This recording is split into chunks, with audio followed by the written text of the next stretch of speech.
Looking for what comes next? For that moment when everything finally... 1 minute!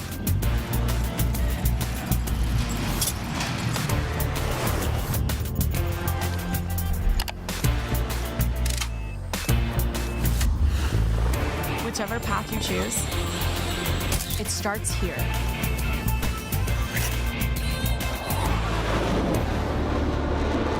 Max Gear is a high-performance synthetic gear oil designed to provide maximum protection to heavily loaded gears.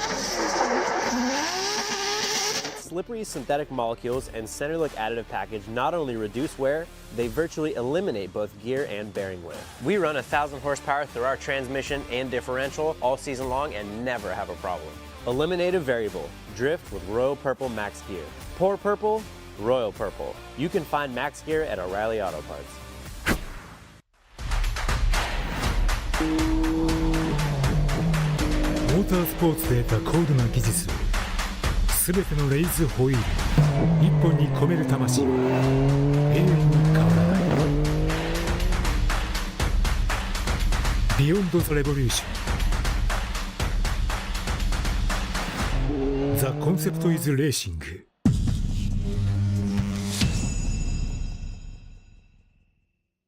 There's no better way to test your tires than on the racetrack. They're absolutely shredded now. That's why at Kenda Tires, we compete with the same tires we sell. And that's how the technology built into every Bethesda UHP Max tire goes from podium What a performance. to pavement. Whether you're a professional driver chasing podiums or a grassroots enthusiast looking for weekend excitement, Kenda Tires are designed for your journey. NGK, the leader in high ignitability spark plugs, is proud to announce the launch of its Mod Performance Ignition Coils. Designed and built for performance, Mod Coils feature custom primary and secondary windings to increase output and performance. Mod Coils provide maximum levels of dielectric strength, voltage insulation, and durability. Level up like the pros. Choose Mod Performance Ignition Coils from NGK, the official coil sponsor of the Formula Drift ProSpec class. What a beautiful day here in New Jersey. The Garden State is about to be the Smoky State because this is round 4 of the Formula Drift Pro Championship as we make our way over what I call the Crazy 8, the figure 8 track. Holy cow! Everything felt awesome.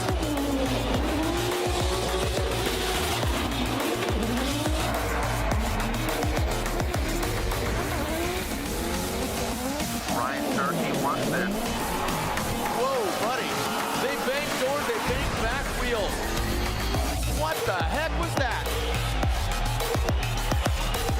Unbelievable. Adam LZ, James Dean, RTR.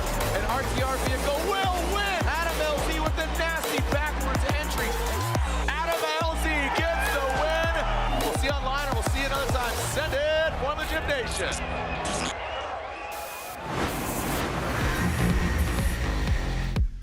Welcome to New Jersey. Well, I guess welcome again if you were there last night at an amazing Link Engine Management ProSpec Championship. This is Type S The Gauntlet presented by AutoZone. A beautiful day here in the Garden State as bears repeating. It's going to be Smoky State. That's right. The Crazy 8, the figure 8 is about to go down. Our round of 32 is upon us.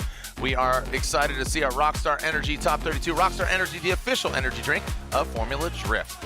I'm Jared Deanna, joining me once again up here in the booth. Jacob Gettins, the teal toque, or it's a blue beanie, whichever one, whatever nationality you choose to describe. But Jacob, what an amazing event. Buttons are flowing, baby. We're letting it breathe. Let the dog eat, right? I'm gonna go as the event goes on. Buttons are gonna go down. What an amazing ProSpec event yesterday. Yeah, it was phenomenal. I mean, it really shows. I was chatting with a bunch of people about it. And it's like the next several years of FD is gonna be nuts. Right here. Like, oh, it's so. Oh, Sully, Amanda Sorensen, first ever female to podium in Formula Drift. I had to like recount. I'm like, was it that year? I mean, I'm so old. I'm like, oh, my back hurts thinking about it. But so amazing to see that. TLO holds on to the lead. And look at these fans, man. Again, letting the dog eat. I mean, come on. Let's take a look last night. TLO, here's O'Sully. Just Connor O'Sullivan was on it. Amanda says she just gave him a little too much respect and took him out, he took her out. but what stood out for you last night? I mean, you got to just spectate and watch. Yeah, I mean, honestly, it was the consistency of it. I mean, people were winning because of their merit and their hard driving. There wasn't a lot of like, oh, this person just screwed up and that's the reason the other person went on. Every battle was hard fought. We had a ton of one more time. We had a lot of close battles. I mean, if you want to know how good the event is, look at how many side-by-sides we had to pull up.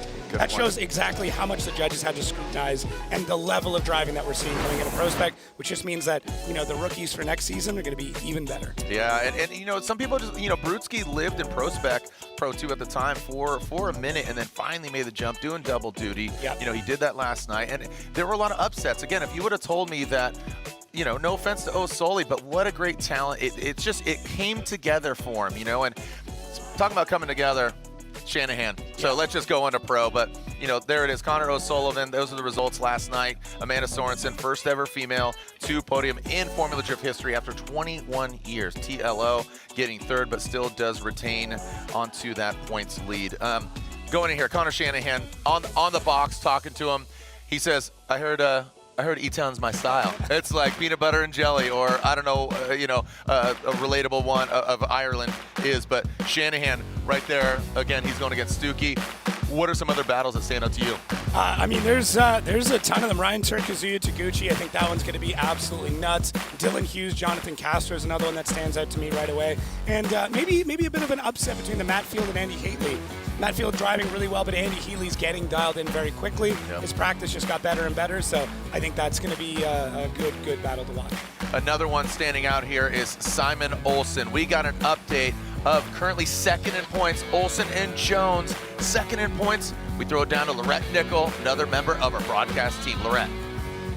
Well, guys, just a few minutes ago, we were talking with Odie Bakchis and Simon Olsen, and the car is hurt.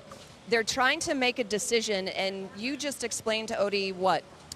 Well, basically, they ran warm-up and all that, so it just depends, basically, if they're going to call a competition timeout, but that has to be called from out there. So if they do that, it actually affects the way that the points are versus them not running at all. So it's up to them if they want to try to see if they can get it out there and test it in the burnout box and see if they're willing to get on track or not. All right, Kevin, thank you very much for the update. So obviously there's a lot of movement around the car now. And Odie, what is going into this decision now? Well, we went through everything that we can dig into the motor. There's nothing that we can visually see that we can repair. The noise is coming from deep inside the motor. It's obviously unhealthy, and we're very confident that it's going to cause a lot of damage if we actually run the vehicle. We're going to go ahead and, go to the burnout box and just show up, and that's kind of the rules of the sport. You got to show up to the burnout box at least, so that way guys that are seated don't just skip around and not practice and not put in the effort of getting here and still collect points. So we're going to do our diligence and show up to the line, but as a team, we're not going to run the car any longer this round because it's we had a short turnaround to St. Louis, and it's already going to be tough to make it happen. So we're trying to minimize the amount of labor and resources that we might not have in order to make it for a full pull in St. Louis. So yeah, it's really unfortunate, and yeah, we're all gutted, but we got to be smart about it too, and not just waste our resources and look at the big picture the whole season. Of course, because of course Simon Olsen is sitting in second in the championship hunt. Odie, thanks. We're going to move that out of the way. Guys, back to you. Yeah, I mean, that's knowing the rule book, understanding the rules. Kevin, race director, and his, his role, he's kind of the chief up there. So him doing his due diligence, Odie understanding, and you can see right there, as Lorette just said, Simon Olsen currently sitting second in points. Odie, man, just a heartbreak, him and his team, and obviously for Simon, but, Odie just went through this. Yeah, he just popped that engine in Atlanta. Yeah, two engines already. I mean, it's rough, it's tough, but at the end of the day, I mean, as we talked about, he has to basically prove that he is ready to compete, and by getting to the burnout box and attempting to compete, at that point, Simon can earn points. And at this point, he's 44 points behind James Dean. Every single point is going to matter. We know this. It's only 8 rounds. every point matters. We've had championships decided by 1 or 2 points. Absolutely. So this could be the difference between the two. So it looks like they're going to tow the car to the burnout box, start it, I would assume enter the burnout box, and that is kind of the threshold to entering competition because he wasn't in seeding yesterday.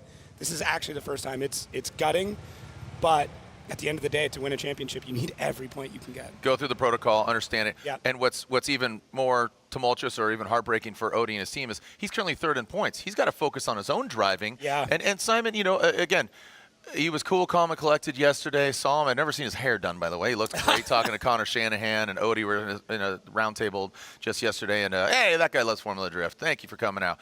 But, you know, here's Odie who's got to focus on his own thing because he's always been a bridesmaid, never bride. And he's just had, again, a very tumultuous, rough season here in 2024. I mean, a lot of eyeballs were on him. You know, obviously, you know, seeing Freddie do his thing, but he wants a championship. Yeah, it's really tough. And as we showed there, the next event is a month away. Yeah. So you got a month to get this all sorted. So it seems like a lot of time, but it's really not. This track is very unassuming. It's insane, but you never know who's going to win. But maybe you do know. So place a bet on it. Why don't you? Go ahead, scan that QR code, pull it up. NXT Bets. You can see all the data right there. So legally we can't vote, but I got 5 on it. So you know, I'm joking, I don't. But Formula Drift, go ahead and place your bets. See who is going to win, and if they win, you win. Obviously, if your guys win. All right, who you got? Who's running? All right, there's our fans. That guy gets it. That guy gets it. Cover those legs. Stay protected. Got the, again, SPF towel right now, so tally. And again, don't forget about the app if you haven't downloaded it. I know, Jacob, you were talking about it yesterday. The latency is just as quicker than our broadcast. So download the app, watch it. Powered by Tour Cup. FD Unlocked is your all-access pass to Formula Drift. Available on the App Store. Get it on Google Play. Jacob said it. He says the latency was even quicker on the app. Yeah, there's some cool stuff. It's going to the moon. Yeah, like, it's going to space. Give it a minute. Right? The old Conan O'Brien skit, right? And all right, this course, so unassuming. It's flat, a little bit of bank, a little bit of that, but like it's barely pitched. But it is a heartbreaker. It should be shaped like a couple cracked hearts as opposed to 2 circles. What are your thoughts about the track? Yeah, a lot of variables that, you know, it's easy to gloss over, but can create a lot of havoc. As you said, the track is actually cambered out to the side, so it slopes out to the edges of the track, so it makes it very easy to go off track. You also have a lot of different track conditions and surfaces here, as well as the temperature. I mean, 98 degrees feels like 116. So as much as this track is very smooth, it is fresh pavement, with those kind of temperatures, these tires are absolutely getting shredded. Yeah, the ACT Track Condition Report brought to you by ACT. Celebrating 30 years of clutch performance, champions choose ACT. Taking a look at the decel areas, again, bringing up yesterday, different horsepower difference, different tire difference, but overall, what were the points of interest for you and the judges? Yeah, snappy initiation right off the bat, as early as you can get it. There's the 3-2-1 lines along the wall. We'll point those out during the broadcast. And then they want a fast transition as you come from outside zone 1 to outside zone 2. Hold outside zone 2 right on the edge all the way through. Another snappy transition going into outside zone 3. You can see the red sections in there. Those are the areas you're allowed to slow down. That is it. Everywhere else on throttle as fast as you can go. And yeah, just try and keep it on the pavement. Rate to angle. We saw them go off. And again, places that were tumultuous for me, it was initiation into outside zone 2. You saw cars go off there, and then of course outside zone 3. That wall's been pushed back a couple feet, but here's our driver's meeting notes. 2 tires off is an incomplete. That bears repeating. This was agreed upon by the drivers and the judges. 2 tires off is an incomplete. We're gonna say that multiple times because some of y'all just don't listen. So again, initiate no later than that 1 cone. Again, that rate to angle going 1 to 2, and of course, get out there to outside zone 3. This is a little taste of seating bracket, a little appetizer to wet that whistle.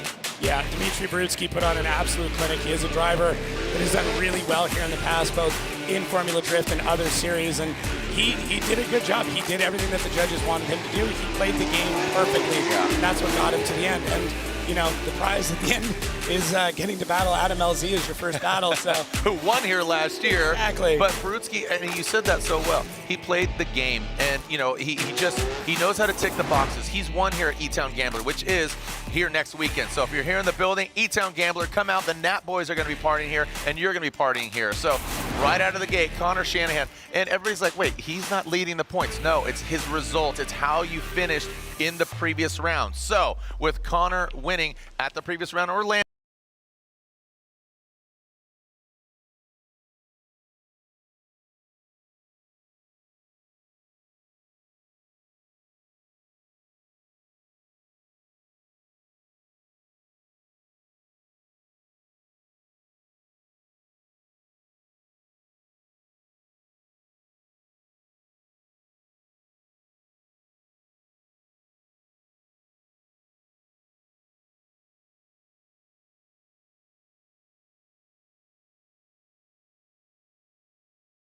Of the year. I talked to him right after the driver's meeting. He says, I want Rookie of the Year, and better of that, why not get Rookie of the Year and maybe a champ, because we are going to see him the entirety of the rest of the season.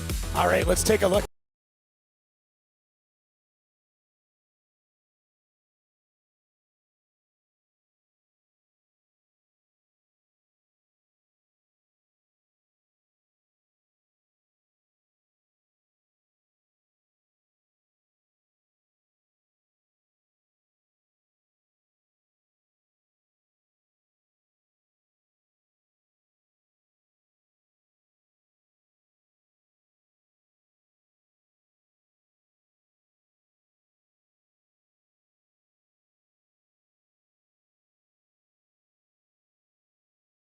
By Stuckey, but it was pretty good. And Connor Shanahan, I mean, we're expecting nothing but perfection out of him now. He's set the bar so high. Yeah, great point. And you know, just the battles in the seating. I mean, it was just such an event in Orlando. I think that I said it. It's the best Orlando we've ever had. Yeah. And in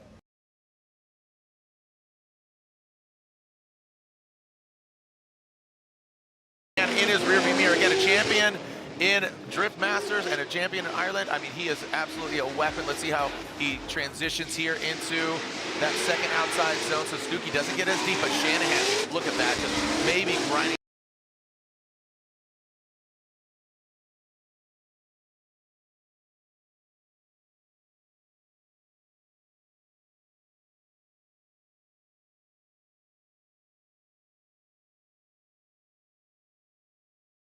A little bit more, but Shanahan right there the whole time. You're in the angle. The transitions are really where Connor Shanahan shines.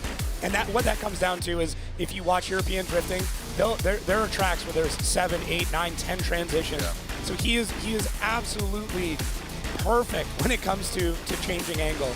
And I mean, just nobody can shake him there. So yeah, that's an easy decision for me, and a great effort by Daniel Stuckey, but gets outshined by the Irishman Connor Shanahan. Living in the shadows. You're really adopted. I was born in it, he says, as Connor Shanahan. Great job. So let's throw it down to Lorette Nickel, who's with the dozer, Dylan Hughes. Well, one of the biggest talking points is the weather, and so it's 95 degrees. It feels like 103, and an hour ago, a temperature gauge read this pavement at 135 degrees. So, Dylan, it's cooking out here. What does that mean for the track? For the track, it's just going to mean that usually when we have a temperature like this, it starts to get a little bit icy and a little bit greasy out there. So once the track temp starts to come down, once the sun starts to go down, the grip levels will probably increase. So you really need to keep an eye on that track temp. But 135 degree track temp is really, really hot, and we were seeing 140 yesterday. And let me tell you guys, it feels like every bit of 103 out right now. We have ice towels around our necks. We have our cool suits on. You got to get yourself cooled off inside the car. Your brain just doesn't work right. So trying to keep it cool, drink as much as possible, liquid IVs, all that. And yeah, it's crazy out here. Yeah, it's crazy. And I just saw on the weather app that there's a possibility of thunderstorms after 6 o'clock tonight. What does that mean? That means this is going to be a wet, nasty track. I mean, this track, something about how it used to be a drag strip, as you go across the center, it is like the craziest, most inconsistent ice, especially with all that amount of rubber that's down. So it's going to be a mess out there if it does rain, but it just seems like it's how it goes at FD. So we'll be ready for it, and we just have to adapt and put our wet setup on and keep pushing. Okay. Jared, let's hope that it does not rain. Just had to say it. What's that? Just had to say it. I don't want to say the word again. Yeah, don't. Just said it twice, it canceled. Nope. So Yeah, we're good. That's good. Here we go, moving on to Diego Higa, Frederick Osmo. Higa got into a tussle with the wall yesterday. Hopefully he can get his car down. Looks like he did right out of the gate. Look at him pulling that front left wheel up. Frederick Osmo bathing in the smoke. Higa, this is Osmo. Oh, Diego gets involved with the dirt. Brown cloud being thrown up that allows Osbo to catch up. Maybe revving a little bit of Nitto tire on the GT radial. Now into that outside zone 3, and Diego just flirting with the dirt. Wow, so want to get that truth serum, that overhead cam there from Aaron Jesse. He flies a static. Justin Smash does the FPV drone, but let's take a look at it again. Yeah, really what we're going to want to watch for is, did Diego Higa drop 2 wheels through that zone? Because if he did, that is going to change everything here. So good initiation. Both cars set up really loose, really bounced. You can see it as they come through there. Now, did Diego Higa drop? Oh, definitely one. Definitely one, maybe 2. So yeah, this is it right here. This is the view. This is gonna let us know for sure. But Frederick Osbo in the chase, getting aggressive. I mean, the change in his driving over the last year or so has been crazy to see. Let's see. This one, good. Okay. We're good, we're clear. Yeah, Frederick Osbo for the rest of this run does a good job, able to keep the proximity through that inside clip, transitioning out, and Higa here once again, just getting it. Like, I mean, he's getting after. Great driving. Yeah. I think, you know, again, it's one of those things where all right, I've already crashed it, got it out of the way. I know what it felt like. It sucked. But now you kind of shake it off like Taylor Swift and keep it moving, baby. Yeah. So, again, hopefully they got the car back together. They had a whole day. I understand he worked with maybe a former champion on his car. So interesting. So we'll see. As Frederick Osbo leads at Rockstar Energy Toyota Supra on Nitto tires. Toyota GR Supra looking good, getting that clean air into that second outside zone. And now this looks a little more robotic than the Osbo that we know in that chasing position. Maybe got caught off guard by Diego Higa chasing down, but I'll tell you what, Diego twisting the screws on Osbo, and just as I say that he falls back really short on that last outside zone. This is, I have to think this is going to go to the BC Racing side-by-side. And to your point yesterday of the Pro-Spec, you know, how tight it was, these little nuances, just that tire drop that doesn't, you know, that plays in a role. That plays a role. Yeah, I love how early Osbo is able to initiate, and Higa does a good job, very aggressive in the chase here, darting around a little bit more than what I would have liked to have seen. You can see him pushing in and out like that, which is indicative of somebody who feels like they're not in the correct position. But Osbo, as you said, getting back to a bit more of that robotic state, and that smoothness is great to see, and the judges are able to, you know, tell that he's driving under a lot of control. You do want some aggression, but obviously when you start to see what Higa's doing here in the chase, that aggression can look like desperation, and that's what we start to see here. Those dives in, slows down, speeds up, twists the back in, like that is a very big indicator that you're not in the correct place. Right. So you can be off angle, you can be off proximity, but if you're still smooth, it doesn't look as bad as when you're, you know, just grasping at straws in the back of the battle. Yeah, desperate. That's an interesting word that you used there. But you know, that Street Hunter body kit looking good. I know TJ Hunt's in the building. He's cheering on Higa, but unfortunately, it's Osbo. Shanahan Osbo, top 16. Yo! Welcome to FD. Welcome to FD, Shanahan. That's going to be a tough one there, as we are 2 battles into our Rockstar Energy Drink top 32. Shanahan and Osbo advancing on. Diego looking good though. Yeah. You know, again, knocked out, but looking really just more and more progressive. Looks like the car setup's better, looks more confident, even though, like you said, kind of diving in. But all right, this is a fun one. Adam LZ, he won here last year, obviously in an RTR Mustang. Now he's back. E36, he loves this car, he's comfortable with it, he knows this track, he knows he can do it here, but he's going against Dimitri Brutsky, who's had some great success, not even in the E-Town Gambler, but even in our seeding brackets. LZ will lead, Brutsky give it chase. Adam LZ, the Drift HQ BMW, let's see how he handles the heat on the track and in the air. Brutsky in, again, that never settle, and just not settling in to that outside zone too. But Adam LZ, like I said, he finds the pocket right in there. Car looks very settled. It's not bouncing around. You look at some of those other vehicles, they're really hopping and jumping. You can see the throttle there by LZ in the lead.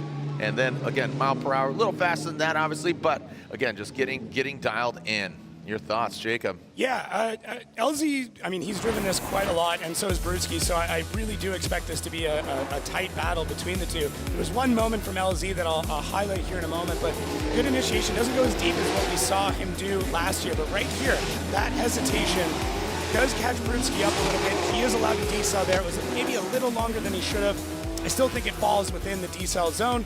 Brutsky kind of playing it safe. You know, he's not getting super close. He pulls out a lot of angle there, which is kind of concerning. Maybe there's a mechanical going on. I'm not entirely sure. It wasn't maybe the pedigree I was expecting of that part of the battle, but they're going to swap it around, and we'll see what happens next. Like you said, playing it safe, that might be a strategy of just evolving, but, you know, talking to Stefan Papadakis, everybody's at 11 right now, so you really can't just, 32, gonna breeze through it. No, you want to be in 16, and you can't win unless you get to the final. So here we go. Brudski out front. His BMW, obviously very aggressive, and LZ aggressive in that chase position. All right, let's see how they handle this crossover into the second outside zone. Again, Brudski, so, you know, Matt Silva was talking about, I feel like he's got 2 settings, you know, turning it up a little bit there. And, oh, it's you actually. Yeah, 2 settings. Sorry, well, he's in ProSpec as well, but very uncharacteristic of Brudski. You know, it seemed like he would place the car, tick the boxes, but not the case in outside zone 2, both on lead and chase. Yeah, I'm wondering if something's hurting, because it looks like it's kind of down on power. And I mean, I can't hear if he's clutch kicking like crazy or anything like that, which is usually a good way to tell if somebody's severely down on power. But it just, his outside zone 2 was not very deep. And normally that's the spot that he can kind of set the car and forget it. So LZ does a good job. It looked like he was expecting a slightly different initiation there from Brudski. But right here, look at, Brudski's normally all the way through that zone, and he is fighting for angle. And I really do. I think there's something going on. And LZ just kind of punting around, which right there. Yeah, which tells me that, I mean, Adam's got more speed left in the car. So, Brudski basically missed all of outside zone 2. Keeping it breezy. Can't have it breezy yet there, Adam LZ. I know we'll have some at Sneaky Pete's later, but I think it's going to slide the way of the 2 letters. That is LZ. Adam LZ gets the victory. Dmitry Brudski knocked out. So Adam LZ moves on. Let's throw it down to Lorette, who is with our most recent winner, Connor Shanahan. Well, Connor made that maybe look a little bit easy, but it wasn't. You were experiencing car problems. Yeah, last 2 practice laps we had a problem. We thought it was just like heat. You know, the car was getting so hot. I'm getting hot. Everybody's hot today. But yeah, the guys, you know, were believing. They were like, it's fine, we'll figure it out. So that starting line was quite nervous. I was waiting to upshift up the straight and something to happen. So the guys pulled it off. I can't thank Rome CP's team enough. They've been absolutely incredible to me and giving me every opportunity I have. So it's all down to me. You know, I'm enjoying it. I'm having fun. This track is probably kind of like my style from coming from Europe, but it's been a challenge, to be honest. I had a full weekend in the GT86 last weekend. First couple of laps getting back in the E36 are always a little bit like left-hand drive, H-pattern gearbox. It's a bit different, but I'm having fun. I can feel the muscle memory coming alive now. Okay, amazing. Connor, thank you so much. We'll see you in top 16. Jared? Thank you, Lorette. Stay cool. Reapply that sunscreen, Lorette. Getting some great stories there. Stay cool. Stay breezy out there. And how we doing? Put your hands where my eyes could see. You got any shout-outs you want to do? Right now, I mean, hey, you know what? Super cool. Shouts out to T-Pain. I mean, dropping all these videos right now, talking about how his progression in drifting. I had a buddy message me. He's like, "Yo, do you know T-Pain?" I'm like, "Actually, I don't know him, but I called the run, so that was kind of cool." There you go. All right, well, here we go. Jeff Jones is getting a bye run. We gave you the updates there via Kevin Wells and of course, Odi Bakshis. But so how it unfolded is Simon Olsen pulled to the burnout box. He will receive points, but he obviously is pulling in, getting called that competition timeout, obviously unable to run. Save the motor, save it for St. Louis. Jeff Jones, yes, he hit that cone, but he's just going to have some fun here. And this is a good shakeout run for him. That Evil Auto Works Nissan 370Z. He's having a lot of fun, but he would love to get on the block. He wants to get on the podium. You were chatting a little bit earlier. He was telling me about some preventative maintenance stuff that he was doing, and I don't want to blow up the spot, but some really interesting preventative maintenance that he thinks may have caused other issues later on. It was kind of neat. I mean, maybe we'll see if we can get elaborate the details there. Yeah. I don't want to but blow up anybody's spot, but a small maintenance item that could have caused a massive issue, and they caught it early, so it's great. The nickel part, not the $500 part, not the $5,000 part. Literally the nickel part, yeah. Man, the E36 on TEs, oof. Right? Drifting, yeah, right? Man. All right, Hiro Manoa, this 14-year-old young buck going against Joao Berrion. And again, we got Japan versus Brazil, 2 very different builds. The Brazilian driving the Corvette, who's looking absolutely on it right now. And I guess they had to change his trans the other day. Yeah, they got the new one in. Yeah, saw Wicknick on, what was that? Gosh, it feels like a week ago. That was Friday. Saw Wicknick, and there's a Brazilian flag flying and going against the rising sun. That is Hiro Manoa. He is literally the rising sun. Hey, I was going to say, that is Did that just happen? Well Did that done, just sir. happen? Again, the name chooses you, or I choose it, or then you don't choose the name. Yeah, no, it's perfect. All right, here we go. So Hiro Manoa out front in that Najuka Racing 86 against the Monster Energy Corvette, the Barabas. All right, comes into that outside zone, riding that line, good turn by Manoa. Looked a little bit late on. Look at Joao Marion. I mean, he drove so well in the battle brackets the other day on Friday night. He drove so well, but Hiro is looking flawless. I mean, this young man is always in the sim magic. He is an ambassador for them, as unfortunately Joao Barrion comes to a halt. That'll be a major advantage for the Rising Sun. Yeah, Manoa is utilizing angle and like hanging the car out there as long as he possibly can. And it's not that it's impossible to chase, it is just difficult to chase. And that seems to be the strategy he's going with. And it looks amazing. And it seems to be working. And Joao Barrion is fighting to keep the car under control and try and keep the same set of angle. I mean, that was the only spot that Manoa basically didn't just pull a backy into the corner. So he's using the decel zones, but he's scrubbing speed with angle in those decel zones and catching it. Like, man, that's super cool. Yeah, he's just so impressive. He's fluid. You know, he won the first seeding brackets. I think that was a great way to start his season. You know, he had to prove himself. Yeah. Coming into round one, he won the seeding brackets. That's such a confidence booster. And then he, boom, went back to Japan, train. He went to the gym, but it was digital. It was a steering wheel. It was at his home in Japan, and then came back to Atlanta. Didn't have the rewards that he wanted, but again, he's still here. And driving like that at a new track in these conditions, I mean, this is just totally, everything's foreign in more ways than one. So here we go, Joao Barrion out front, Hiro Manoa in that chase position. Let's see what Joao, again, he wowed us the other night. Can he do it again? Big initiation for him, but you got to think, Hiro has a major advantage. He doesn't really need to apply too much pressure. Obviously, you want that active chase. Look at Joao. I mean, really working the wheel. You can see that, but okay, Manoa, zero chill right now into transitioning into that last outside zone. Oh no. Okay, well, it seemed, okay, again, that didn't look like a straightening. I don't think he lost drift. Like at first glance, it felt like so. Yeah. We'll see. Yeah, we'll see. Carrying control across the line is what we're looking for, and that was right. He might have saved it. That, like, what the heck? They almost like swap positions. Yeah, Manoa. I mean, I think he kind of let a bit of his lack of experience get the best of him in this case.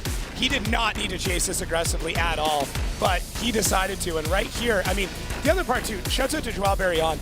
It looked like he took like 2 or 3 front wheel hits and just kept going through the right. Like, he probably could have let the steering wheel fly out of his hands and spin it, but he didn't. And there was a couple of occasions here where Manoa is basically putting front wheel on front wheel through it. Like right here. Sure. I don't know if they made contact, but oh man. That's close. Yeah, that was, I mean, Joao Barrion really did have a great lead run there. And if it wasn't for that loop, that would have been it. Like, man, one mistake. One mistake is all it takes. Look at Joao, still got that smile, got the smirk, and still got the cowboy hat on. The cowboy hat just... Where does he hide it? Under his helmet. I wondered, do they It's like you and the toque. Yeah, they strap it into the passenger seat. I think so. I think it rides shotgun with it. Yeah. It's got to be fireproof. You're my Huckleberry. Yeah, so here we go. Slide of left forward. Hiro Manoa. We just deemed him the Rising Sun, and the Rising Sun keeps the party going. Joao Barrion, unfortunately, knocked out. And FD, we love you. New Jersey, thank you. Tri-State. Yeah, that guy gives it a thumbs up. Gives it the real life Facebook like. The real life. It's that's not AI. That's not digital. Yeah. That is real life liking it. All right, quickly filling up the brackets. As you can see, Shanahan versus Osbo, Jones versus Adam LZ, and Manoa. There's no easy path on this side of the bracket at all. Not at all. Not at all. No, it's good. I mean, I was looking. This guy's drawing a picture. Look at what's he drawing? I hope it's he does caricatures. What do you got here? Better be good. We're gonna go back to him. We're gonna revisit the old artiste there. Yeah, Kemp, our director, please make sure we can see the finish. Yeah, I need to see the finished piece. Yeah. I need to see if it's a rendering of Jacob. Oh, I hope so. It's gonna look great. I hope it's gonna have all the. It's just one big beanie with legs and a hat. Teal dry erase is very hard to find. They are very rare. Trent Beecham, Kenshiro Gushi, the OG Ken Gushi, and Beecham. He's running that LS-powered BMW. It suits him well, the Clone X vehicle. 999. Gucci back on ready. He's running the 2J. He's super excited. And here we go. Swaps it into that. Oh boy, Trent Beecham overcooks the meatloaf. Burns. Oh, that back left. Oh no. Oh no, that back left. Still going. What is happening right now? Is it debeated or is that? It looked like the whole wheel was at like an angle. It had like crazy camber. It might still. Yeah. Oh, she gone. This is left the chat. It's not the first time that's happened. Oh gosh, yeah, that back left. Yeah, that tire's gone. Yeah. He gone. Can I pet that dog? Yeah. Oh no. Yeah, right on initiation. I mean, Beecham is going aggressive. He was doing this in practice too, but just pushes a bit wide, and that's all it took. So, wow, so close. But I mean, good on Ken Gucci as well, kind of recognizing that, hey, I could have backed out of it, but he's still going, so I'm going to keep going. And I think Gucci, with his experience level, realized that there might have been something going on with Beecham, so he does keep some distance, but make sure it's not an inactive chase. So, oh, check on us big boys. It's hot. Are you okay, big boy? Are you good? Big boy, he's not okay. Get that man a beverage. All right, well, the tires need to make 2 runs, and unfortunately you cannot replace your tires in order to run the second run, so that means Trenton Beecham will have to retire. No pun intended. No. He can't retire, so he has to retire. I mean, that he outkicked it. You know, he outkicked his coverage. Unfortunately, went beyond, and that will be he went too hard. I mean, you know, the track conditions can help, hurt or help, but right now he just went too far. Yeah, well, I mean, what Dylan kind of alluded to, when they're this hot, I mean, it looked like he just shot off a bit too far, so he actually didn't have enough grip in the car in this case, and pushing it wide, things get kind of nasty when you pass that initiation. So I'm going to hang out and take a listen to this Gretty 2J.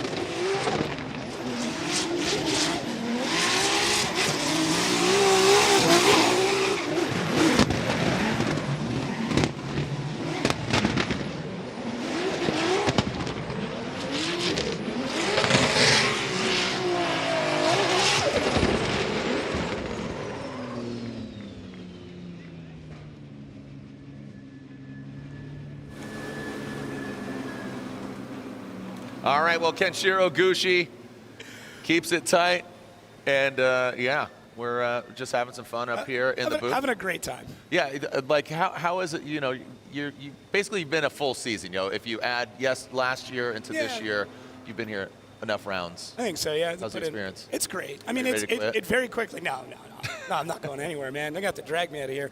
No, it becomes a family. It really does. Like, I mean, just being able to hang out with you guys on a regular basis. I mean, Reese and I are roommates when we travel, which is super cool. All we do is nerd out about suspension stuff. And snore. Yeah. Oh, we're both snorers. Yeah. So that's how they pair. It's a snore off. Yeah. All right. Well, Kenshiro Gucci moves on. Odi Bakshis and Federico Sharifo. I mean, if somebody looked at these names, they'd be like, "How do you say that?" I'm like, "It's a bit of." I still butcher. How to be Bakshis? Like I still butcher, but it's like Prince, Madonna, and Odi. And Federico Sharifo chasing him down. Fetty, in short, as comes into that first outside zone. The field suspension vehicle looking dialed. And the Fiorella, the Ferrari, the Penzo, next tire shrouded vehicle coming. Needs to get a little tighter, needs to get involved with Odi Bakshis. And then on the transition comes up way short, but still hanging tough. Yeah, Odi drives so well under pressure and under crazy circumstances, and I'm sure somewhere in the back of his head, knowing that he's got to rebuild another engine is not great, but he's able to put all of that aside and motivate himself to drive like this. Seeing him in practice, seeing what he's able to do, I mean, this is no surprise. And Federico Sharifo, I mean, in the chase, it's so hard to keep up with the field suspension team, but Fede is doing everything he can to get through it. Does have to cut some corners there just to kind of stay in the fight. Very, very difficult to keep up with those field cars. And Fiorella, I mean, it's one of one in the world, right? Odi is driving the quintessential perfect drift car, arguably. Yeah. And Fede is driving something that nobody would have ever thought of. So. Yeah. he likes to challenge himself. You know, he's driven, you know, with Team Orange back in the day, a Subaru, a Fiorella. He's building a Maserati drift car. Yeah, so I mean, he likes to challenge himself. He has a lot of fun. He gains a lot of attention, and he's got a smile on his face. So here we go. Fiorella, the vehicle, and Fetty, the driver. And look at that, Odi Bakshi. He has been one of the best chase drivers in the world. Just like you said, that quintessential drift car, the S chassis, switching over to the 15 looks, but absolutely dialed. Having engine issues, not, you know, obviously just him, but Simon Olsen now having to retire early on. But that wasn't exactly the Odi that we know. I think he was playing it safe. I mean, he's very calculated. He knows how much he can and should push, and yeah, just like that. That's what he did. Yeah. Odi Bakshi, sliding left for him. Odi Bakshi gets the win. Fetty and the Ferrari are knocked out. Dude, let's throw down to Lorette, who's with the Rising Sun, Hiro Manoa. He is in what we have to look forward to in top 16, his battle with Ken Gushi, and in 22, you battled him in Japan. So what are your expectations here in America? The Kengushi is a very, very great driver, and so I'm so excited this battle. And I want to win this time, and Kengushi's lead run is pretty good, and I want to, I want to the great chase run, and the car feels so good. So thank you for the Julian Racing team and all sponsor and all supporter. Thank you so much. And Hiroya is working on walls. He hasn't seen a lot of walls in his career, so Orlando and here in New Jersey. Yeah, Hiro, love hearing from him, and again, just really focused on it. Send it, that's right, young buck, liking the wig, dude. Iron Maiden shirt? Yeah, let's go. Yo, this kid is metal. Look at this, yeah, brother. Here we go. Ryan Turk had some words with him right after practice going in here. Seemed really calm, really cool, but he's going against Kazuya Taguchi, who is really just peaking right now. Like, he's just on one. Turk, you know, when it comes to Ryan, he kind of beats himself. Or actually, I take that back. In Atlanta, they did have that the power steering issue, and that's what caused him to go off. So a freak little accident there, but I'll tell you what, this is his track. This is essentially his quote-unquote home track. He lives in New Hampshire, from New Hampshire, but this is where he cut his teeth. And again, it bears repeating. The Knapp boys, Mike Knapp, his son Chris now, you know, running it, facilitating it, but Old Bridge Englishtown Raceway Park, right? That's what it's called. Yeah. Better known as E-Town. Tony Angelo, Forsberg, Vaughn Gittin Jr. saw the videos, came out here. Turk joined him as well. I mean, it's crazy to think that 21 years ago, 22 years ago, 23 years ago, these guys were chopping it up here. It's really cool. So here we go. Ryan Turk and Kazuya Taguchi. Ryan Turk, that Rain X Toyota GR Corolla into that first outside zone. Yellow and black and smoky all over this battle as Ryan Turk, look at that composure. That was really good. Again, you can see him feeding the wheel there a little bit. Inside the cockpit, Kazuya Taguchi, he says, hey, I'm here. Don't forget about me. 1, 2, 3. I'm on your Rain X door. X marks his spot, and he drives it home. Both of them across the line. Yeah, Kazuya got very, very aggressive there in the chase. I mean, Turk was stable and clean and everything you kind of want in a run. So through that first outside zone, fills all of it. Nice transition, not super snappy, but good. Plants it really, really deep to that second outside zone. And Kazuya Taguchi having to pull a little bit out now is where he starts to get aggressive. Ryan, I love the angle through that inside clip. And as we come to this last section, Kazuya starts to dial in again. It was a very smooth run for both drivers. As we talked about before, if you are in the chase and you are behind, don't dart around, don't fight the car. Just let it settle where it needs to be. And that's what Kazuya did here. I mean, you can see him start to worm his way up a little bit, but it wasn't like he dove in and caught the side of Turk's car. Yeah. He wasn't punching out that rain. Again, the word keeps the word desperate keeps coming up. You're like, when you're darting it looks desperate. It's like, I just think of the movie, go, choose me. Like, why not me? Choose me. Like, you're desperate. Choose me. No, like, be smooth, baby. Yeah, exactly. You're gonna get more likes, subscribe, swipe up, do all those things. Here we go. Kazuya Taguchi, Jerry Yang Racing up garage. ISR Performance initiates into that first outside zone. And look at that, Ryan Turk, he darts in, so he has to back off. We're gonna get that overhead cam shot, and into that second outside zone, you can see a little bit of jockeying there by Ryan Turk. Watch his transition, pass that inside clip. How are they gonna manage this last outside zone? Kazuya Taguchi dives in. Ryan Turk takes a little bit of angle out of it into that last outside zone. Yeah, there was no major mistakes here, but I do think it's going to be a death by 1,000 cuts. So Kazuya could have been a lot deeper that first outside zone, and then as we come into the second one, Turk now falls right into place. Kazuya could have had a bit more angle. Now this is where Turk starts to push a little bit forward, showing the aggressive. That's for sure. As we come through here, Kazuya has a great outside third outside zone. Turk has a great chase in that same sector. It's going to be tough. I do think it'll come down to this first outside zone from Kazuya, basically missing it, but seeing the small mistakes that you have from Turk in the chase. Are those more mistakes or less mistakes than what we saw from Kazuya's? But that first outside zone, that's a big one. And really, Turk didn't have any of those major ones in the lead. Yeah, so a lot to digest here for our judges. You know, big enough, both the drivers. You can see there, Ryan Turk in the cockpit. I mean, there's this, the sweat gets in your eyes. I mean, it is really hot out here, and you can see him just shaking it off. You know, just, we're not in, you know, pajamas. We're not in a race car that's running hot. So slide him left for Ryan Turk or right for Kazuya Taguchi, and Ryan Turk gets the win. We can have one of our drivers throw on the headset. Egger, we didn't introduce you, Brian. Egger, Vernon, Reese Marin, going to Brian Egger. Would love to get a result here. And Jacob, I think you kind of nailed it, but Brian, elaborate, please. Yeah, Jacob hit it right on the head. They were really good leads and everything in chases as well, but the main thing that separated the two was Taguchi's initiation then going into outer zone 1. He just didn't get as deep as Turk did on his run, and so when you're comparing them, that was like the main deciding factor for me, and I think the other two guys as well. All right, well, thank you so much for the insight there. Again, our judges there, Reese, Vernon, and Brian. And we are halfway through our Rockstar Energy Drink, top 32. Don't go anywhere here at E-Town. Check out those big boys. Big boys, you all right out there? Don't go anywhere.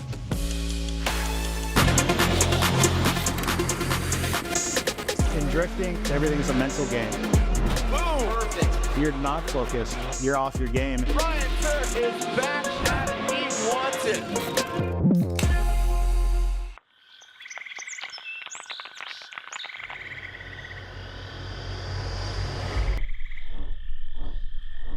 Stand by for mode 1, Charlie. Launch sequence engaged. We are go. We have liftoff.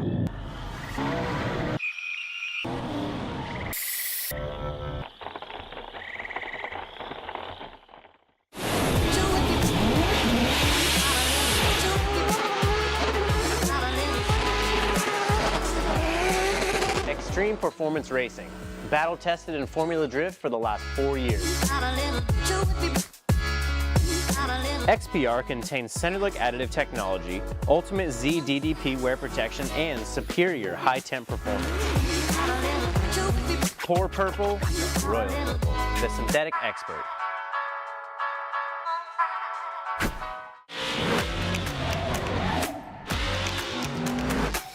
Drifting is not just a sport, it's culture, it's in our blood. It's a fine line that you have to walk. You have to be able to adapt on the fly and be able to drive on your instinct.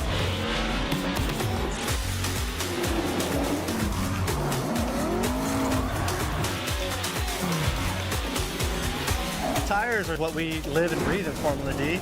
We couldn't do this without them.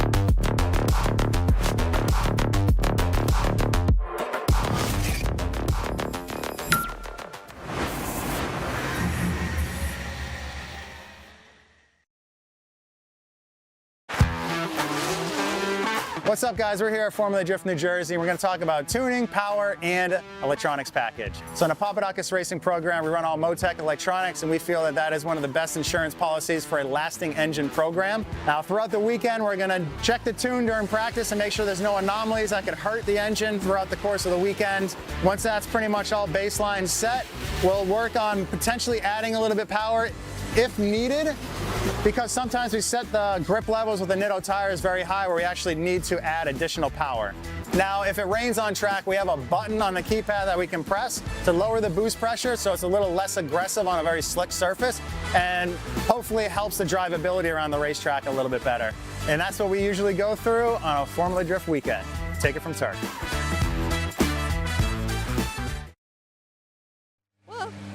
Hello, everyone. Welcome back. We're in the top 32, and we're just moving around the Papadakis tent, trying to find a little bit of quiet. Ryan Turk takes the win. We're going to see him move into top 16. And we can probably consider this your hometown event. Is that right? Yeah, 100%. I mean, this is where I learned how to drift. And right in this parking lot where we're standing right now, and that pretty much started everything for me. So this is 100% my hometown track, and I got a lot of friends and family that come down every year and just see a bunch of friends here in general because of the drifting community. So I love coming here every single year. I'm already here anyways, usually, so. Yeah, exactly. So looking at the longevity of your career, are we looking at about 20 years at this point? Yeah, this is the 2003 was, well, sorry, 2006 was 2005 was my first FD event, so 1 year shy. Okay. We're close. Yeah, so next year. Well, Ryan, thank you so much. We'll see him move forward in top 16, and hello to his family. I'm not that old just yet. Yeah, you are. Yeah, and you get Odi Bakshis, Ryan Turk. So this is how our top 16, our Royal Purple top 16 is shaping up, but we are still here in the Rockstar Energy Drink top 32. All right, so our fans enduring the heat as we are ready to see James the Machine Dean, who would love to get a championship behind the wheel of Ford Mustang. Going against Kyle the Menace Mohan. You know, he's driving on a different level with that RX-8. He got a hard hit on Friday against Alec Robbins. Almost went fisticuffs after that, but car's back together. So that's good. But guess what? You're going against James Dean, 3-time champion. Yeah, the heat gets to you. A little bit of passion, good for the blood. All right, here we go. James Dean, our current points leader. Here he goes out of the gate in that AutoZone Mustang RTR Spec 5 FD, that first outside zone. Now transitioning into that second outside zone, dials it in. Good job by him. Kyle Mohan, great angle from him. Needs to get that proximity, needs to get a little bit closer, put the pressure on the machine, but sometimes the machine is absolutely on it like he is right there. Just put it on rails, set it, and forget it. Yeah, these Mustangs, I mean, they're taking almost a second a lap out of this track right now. It's so crazy how quick that they're able to go. And Kyle Mohan, I mean, he's still in this fight. He's still in this battle. And I mean, I would love to see a more active chase, but he is filling the zones behind James Dean. Car does look like it's a little bit tight. James Dean just laying down a clinic, though. I mean, he's drawing a perfect line. The car is smooth. It's able to change angles. And as soon as he gets into the next zone, he plants it, and there's no input into the steering wheel. It's wild. I mean, it's cool to be able to sit and watch a level of driving like that. Yep. Right. I mean, and to know that car it's a very difficult car to drive. It's throttle. It's just all throttle. Pin it to win it. In more ways than one. Speaking of pin it to win it, I heard I saw Chelsea Denofa.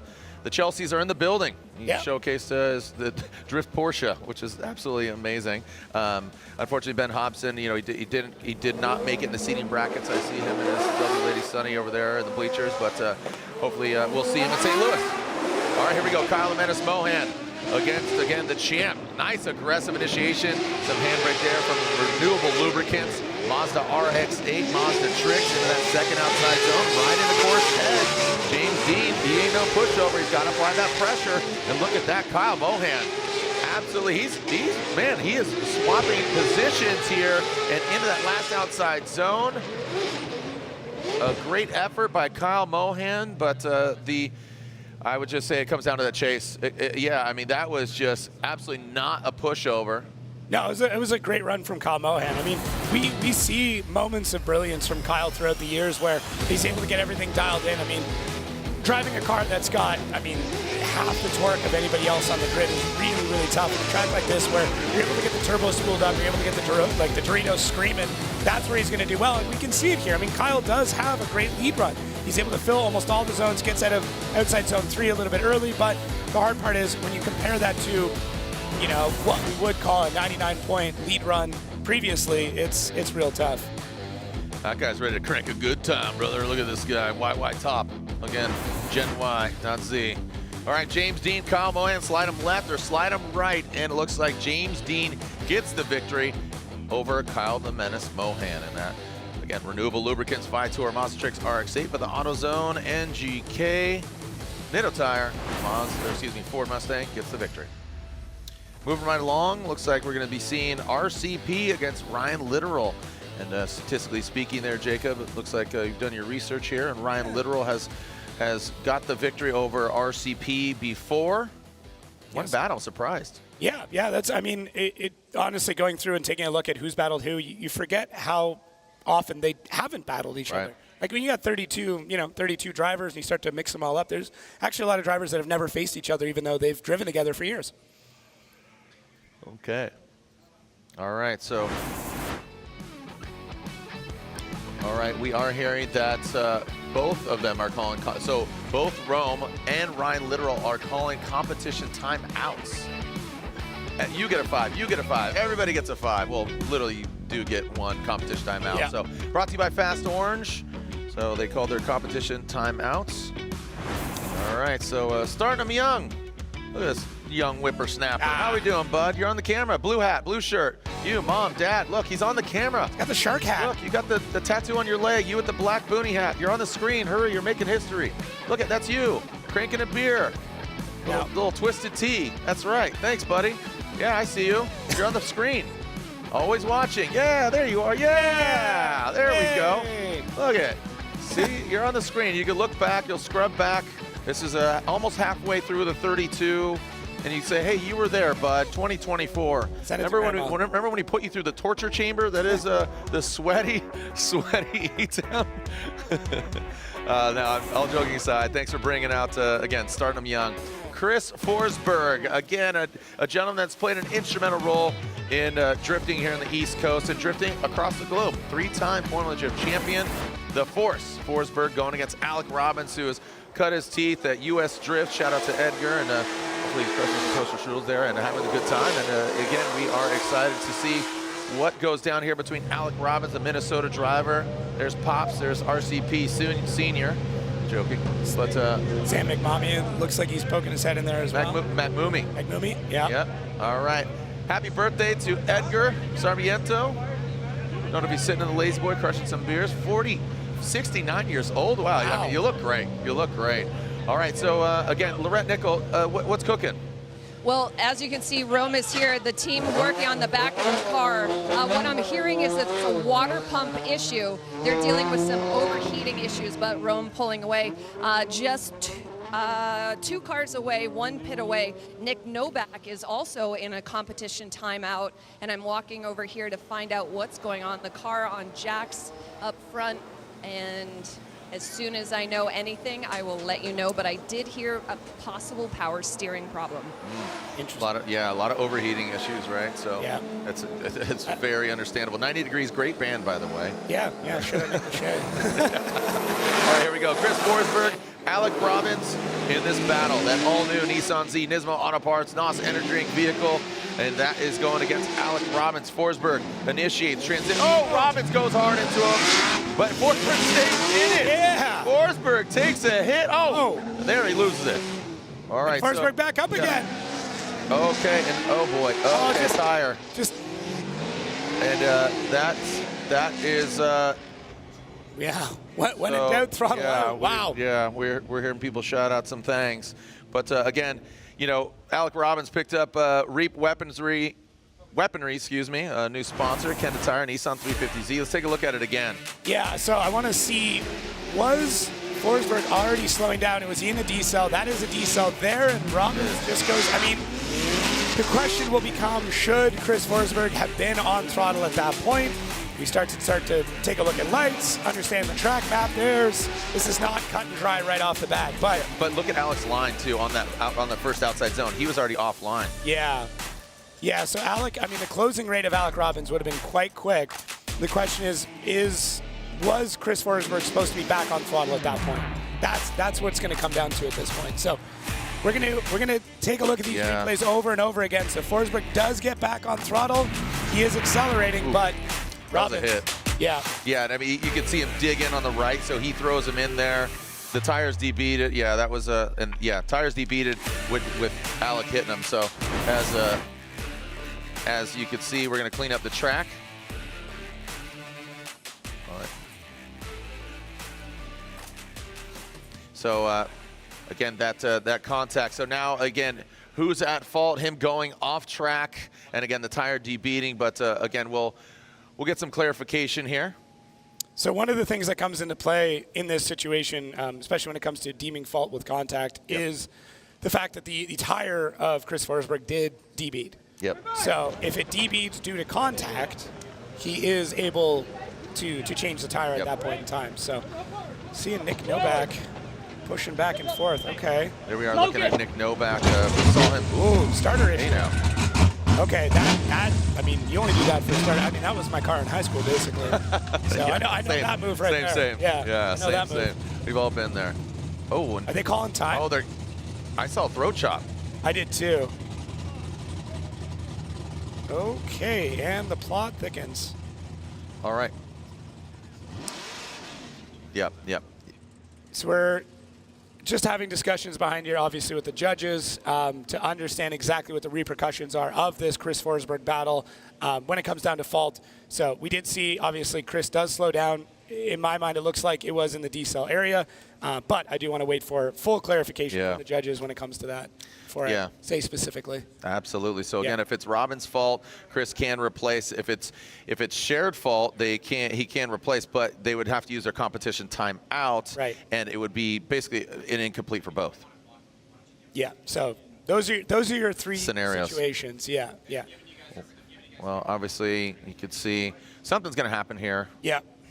Yeah, that was a good hit. I mean, super cool to see Forsberg, though, just back in it. Yeah. Old school, throttle down. Dug. Let's just keep going. Yeah, let the dog eat. Can I pet that dog? Let's see here. So, red light there, back on throttle, and then just after he gets back on throttle, Alec hits him.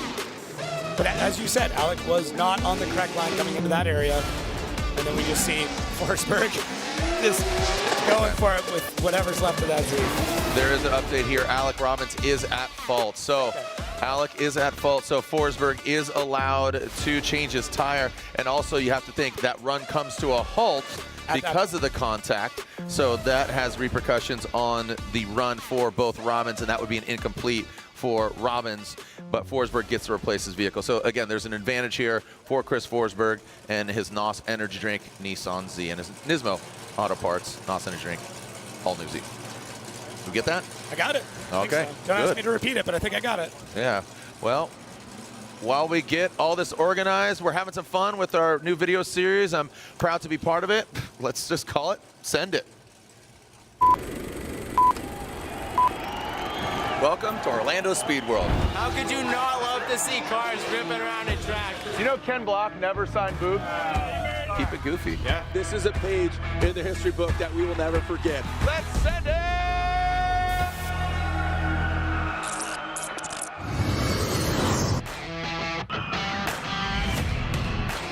Oh, and Rudy gets into the wall. Welcome to Orlando, where the fans come out in droves. The line is way back there. People are showing up at 9:30. The gates don't open until noon. Well, guess what? We are welcome with some beautiful weather, sunny skies, a little bit of clouds, a little bit of wind. But the rocket ships are both in the sky and on the ground here for round 3 of the Formula Drift Championship. We brand this Scorched, which is ironic because we've seen 2 rounds and 2 cars burn. Talking about James Dean round 1. And of course, Odie Bakshis at round 2. Oh my gosh! These fans, they love this stuff. I mean, thumbs up all around. This guy, that guy loves it. I mean, everybody loves it here. So let's keep this party going. Send it.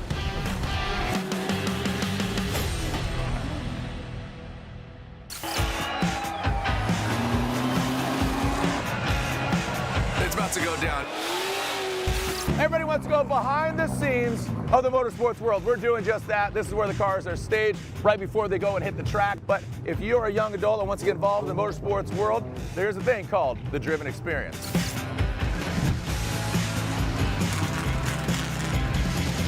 The Formula Drift Driven Experience is a youth engagement program started by Formula Drift. It's a way for us to get the youth sparked and into the automotive industry. So who wants to drive it? We bring them out. We get them to talk to drivers, track walks, crew chiefs, and also some of the major brands in the area, and seeing what all of the opportunities are out there.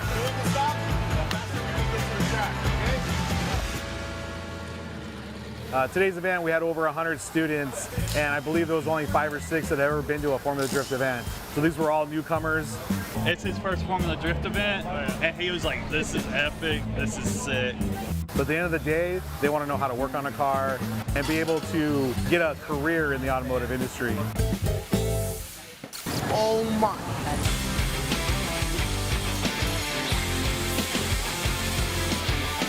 It's been great. We're excited to be out here at the Formula Drift Driven Experience. It's just amazing to see the different cultures and all the different cities we're coming to.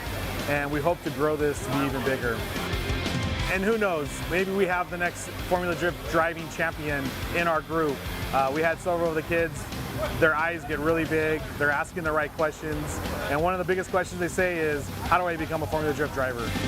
Thanks for coming out and thanks for having a great time. Thank you very much. Yeah.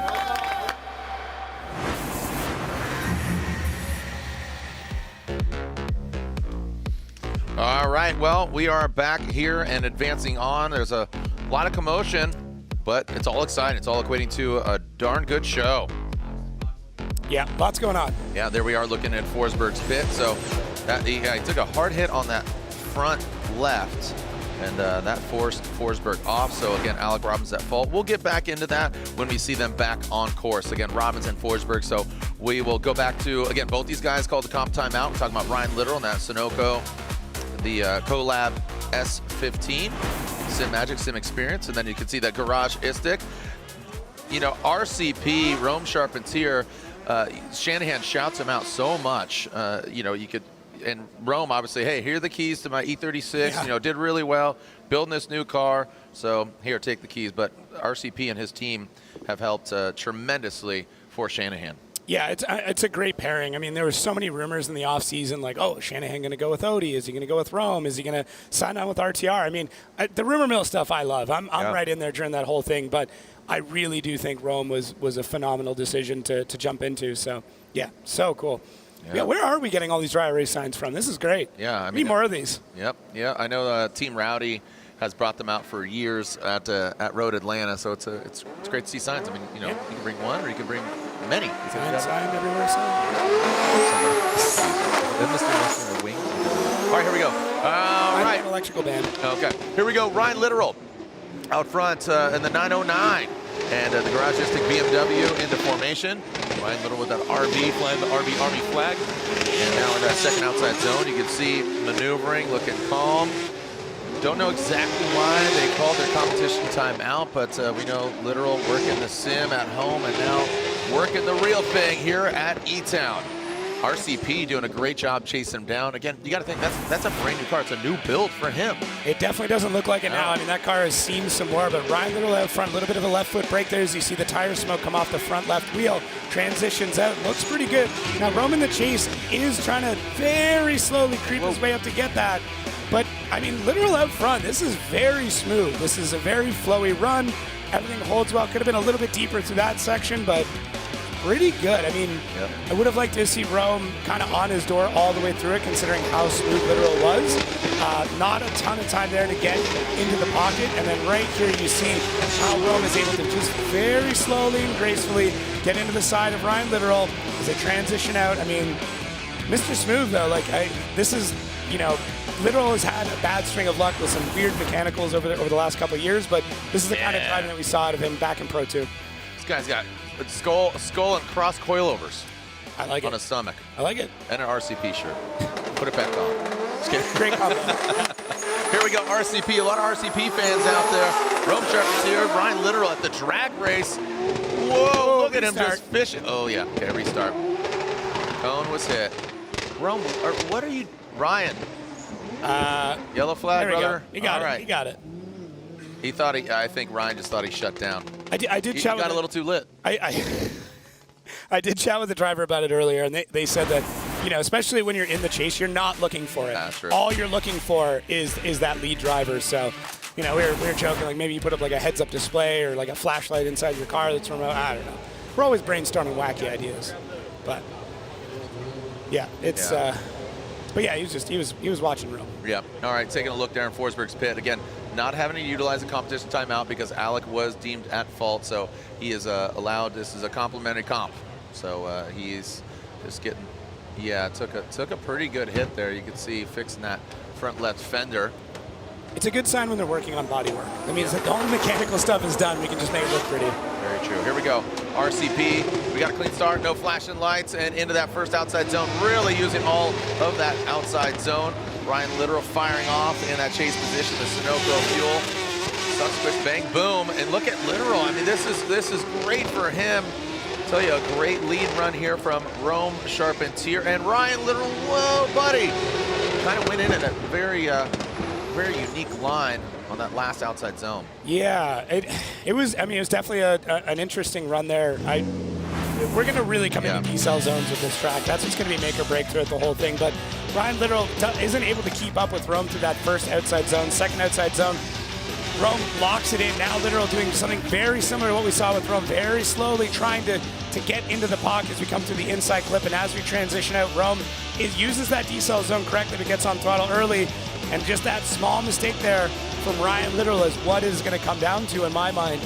Now, there were a couple of smaller mistakes that happened with Rome when he was in the chase. So do those smaller mistakes that we saw from Rome through the second outside zone, do those all add up to more of a deduction than what you would have seen here as we transition into outside zone 3 from Ryan Literal? Where you just kind of missed it, just mistimed it. That's it, you're coming through the smoke, it's tough, but sounds like we're going to go side by side, so. Yeah, got an update here. It seems that Ryan Literal doesn't have any clutch left. So, yeah, you need that. Yeah, that'd be a clutch performance.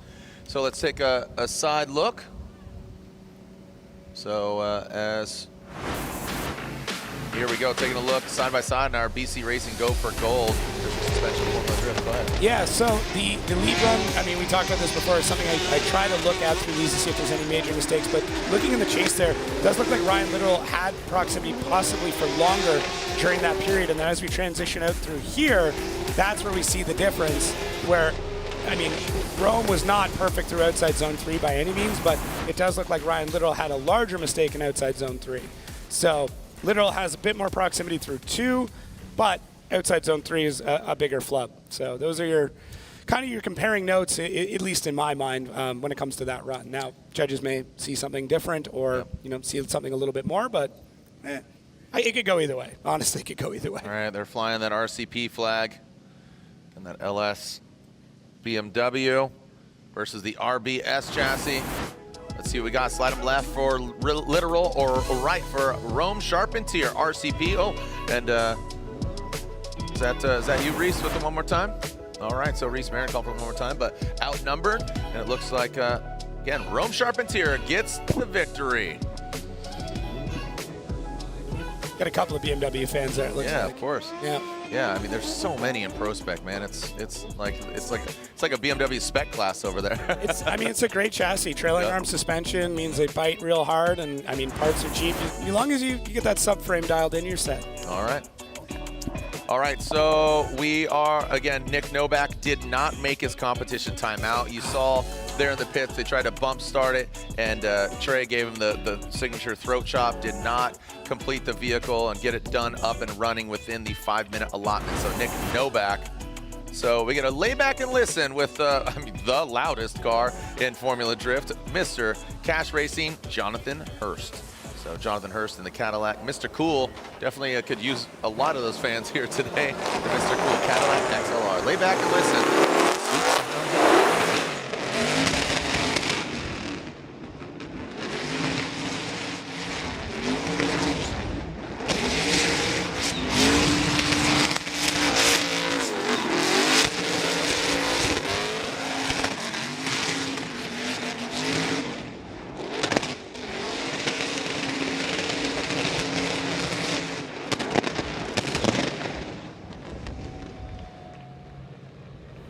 All right, well, there goes Jonathan Hurst. Our next battle is the second half of the Robbins-Forsberg battle. Jacob, update with that. All right, we've got Reese on. Good buddy. Let's chat this out. Why why did we go that way? Why is it Robin's fault in this case? Hello? There you go. Hey. There you go. We're here. So just for clarification, well, I'll explain to you here. We can see here, it seems like Robbins doesn't really set himself up coming out of outside zone 1. Kind of puts him in a little bit of an incorrect line. He kind of lunges forward in here, and you can see the contact starts coming in there. So I just want to clarify, 2 of the judges said that Alec was at fault for it. We did have Vernon that said that it was shared fault. But ultimately for us, we saw the miscalculation coming out of outside zone 1, puts him on what we think is the incorrect line. He lunges forward and makes that contact with Forsberg, and we put the blame on him. Okay, so and it was a decel zone from Forsberg, so he was able to slow down in that area. Was any of the thought that like he was back on throttle? We see acceleration. We definitely feel like when he did the transition, there was enough momentum to get into the outside zone 2, and maybe just Alec was just a little aggressive coming in and kind of smoked into him. Gotcha. Okay, so yeah, Forsberg has every right to slow down in that sector, and Robbins just came in with a bit too much heat. Yeah, a little bit too much sauce. Little sauce. Little sauce. Sauce balls. There you go. All right, so now, I mean, really, yeah, Chris Forsberg's got to lay down a good run and, yeah, just make sure he doesn't. Yeah, Robbins needs to throw down a heater run, and he needs Forsberg to mess up in order to advance, you know, because there is a major deficit with him being at fault for the contact. So here we go, changing order, and you can see Robbins dropping into the outside zone, and Forsberg doing exactly what he needs to do. Again, doesn't need to really extend himself too much in order to advance. And Robbins continues on, a great effort there by Robbins. And changing again, and Robbins, crosses the line. But again, the Reap Weaponries Kenda Tire Nissan 350Z comes to a halt. But again, I don't think that's not going to be enough in order to offset that contact between Forsberg and him. And this is the hardest part, is you have to drive at 10/10 the whole way through. You have to drive with the amount of aggression that Alec Robbins did.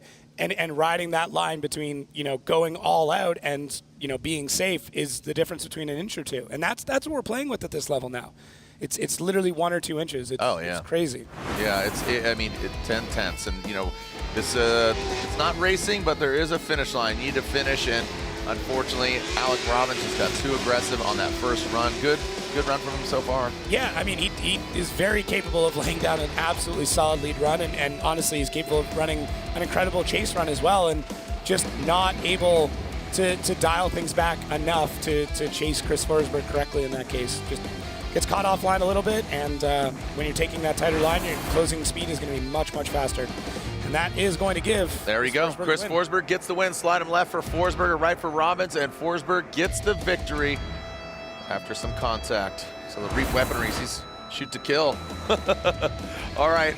Well, as we advance on, we throw it down to Lorette. Again, stay cool down there, Lorette, but keeping the heat for RCP. Yeah, I appreciate you. We're doing our best down here, and so is Rome, because right before they go to the line, the water pump goes, but you're sharing parts in between teams. Yeah, so Sam McMommy's E36 that's built for ProSpec, he had the same water pump, so we literally stole the water pump out. Nikki ran over there, grabbed it, ran back. The team threw it back together. There's only a couple bolts in it, but we got it back on. And as we were doing that, Ryan comes over. He's like, hey, man, I only got 1 gear. So we have 1 car with 1 gear. We have 1 car that's overheating, and we just had to try and figure something out. We're going to like Rochambeau to see who won, because whatever car is going to survive 2 laps is probably the car going to win. With the break coming up, do you have enough time to diagnose the issues? Yeah, I mean, it just flat out failed. So after the last run coming in, I hit 260 degrees, which is way too hot for this car, and we didn't know what it was. Found out it was a water pump. So we got that one back going on. They got Connor's car going back on, both of them. I mean, we're running kind of a minimalist team, and the team is thrashing. They're getting both cars back to back to back, rolling, going, and we're out here to win, so here we go. All right, Rome is very excited to see James Dean in battle, who he hasn't battled before. So he has high expectations, guys. All right, well, thank you so much for the update. And this is who's advancing. We are 3/4 of the way completed with our Rockstar Engineering Top 32. You could see Shanahan versus Osbo, LZ versus Jones, Manoa versus Gucci, so on and so forth. Odie versus that of Ryan Turk, James Dean, and as you just said, going against RCP, and Jonathan Hurst versus Chris Forsberg. The Sorensen's got to feel a lot of energy. I mean, he's been on a roll. Brandon Sorensen gets 3rd place, you know, most recently in Orlando. And Mike Power, it's great to see him back. Took a little hiatus, but he's back with a fresh car and, you know, just it's good to see him back. Yeah, great to see him back. Great personality, super fun guy. Love hanging out with him. Yeah. I've gone for dinner multiple times. Yep. Yeah, it's been great. Yeah, do you guys call each other at night, or what's going on? Well, there's a funny story about that. Does your wife know about this? All right, well, here we go. Brandon Sorensen, Mike Power. Here we go. Brandon Sorensen out front, United States Air Force, BMW, the Type S S15. There's Brandon Sorensen.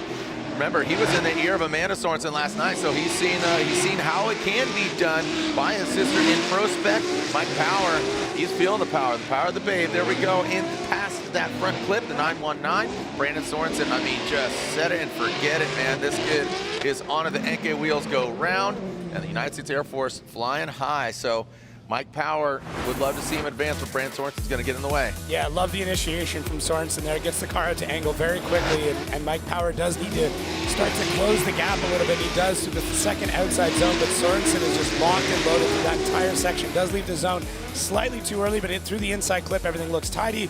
Good parallel transition as we come through our third outside zone, but Mike Power not able to fill it as deeply as he should be to get all the maximum points at this part of the track. So the judges do need to chase. You know, the proximity is something that they're looking for. They want the cars close, but you also need to be filling the zone behind the car.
of the bumper off and get less.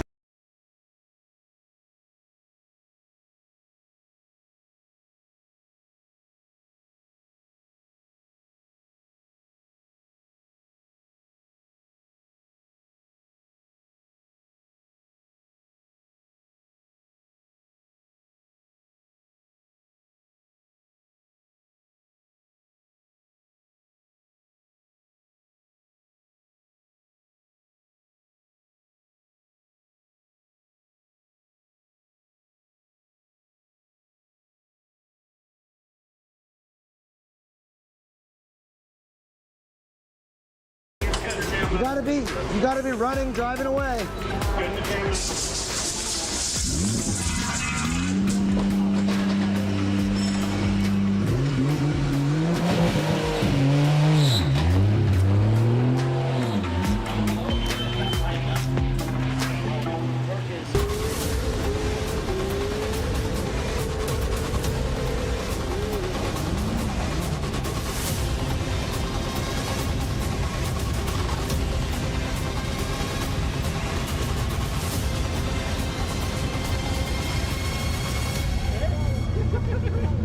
Second bottle I went through this weekend. All right, you got more. I'm gonna need another bottle too. I'm almost out. No problem. Probably fine to drive off, right?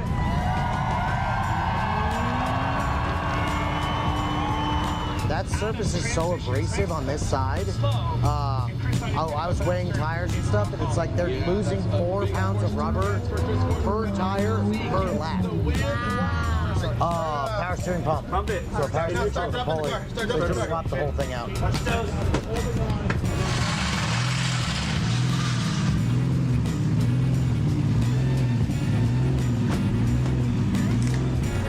They're gonna have to use their other side. Don't take no fun. Start it. All right.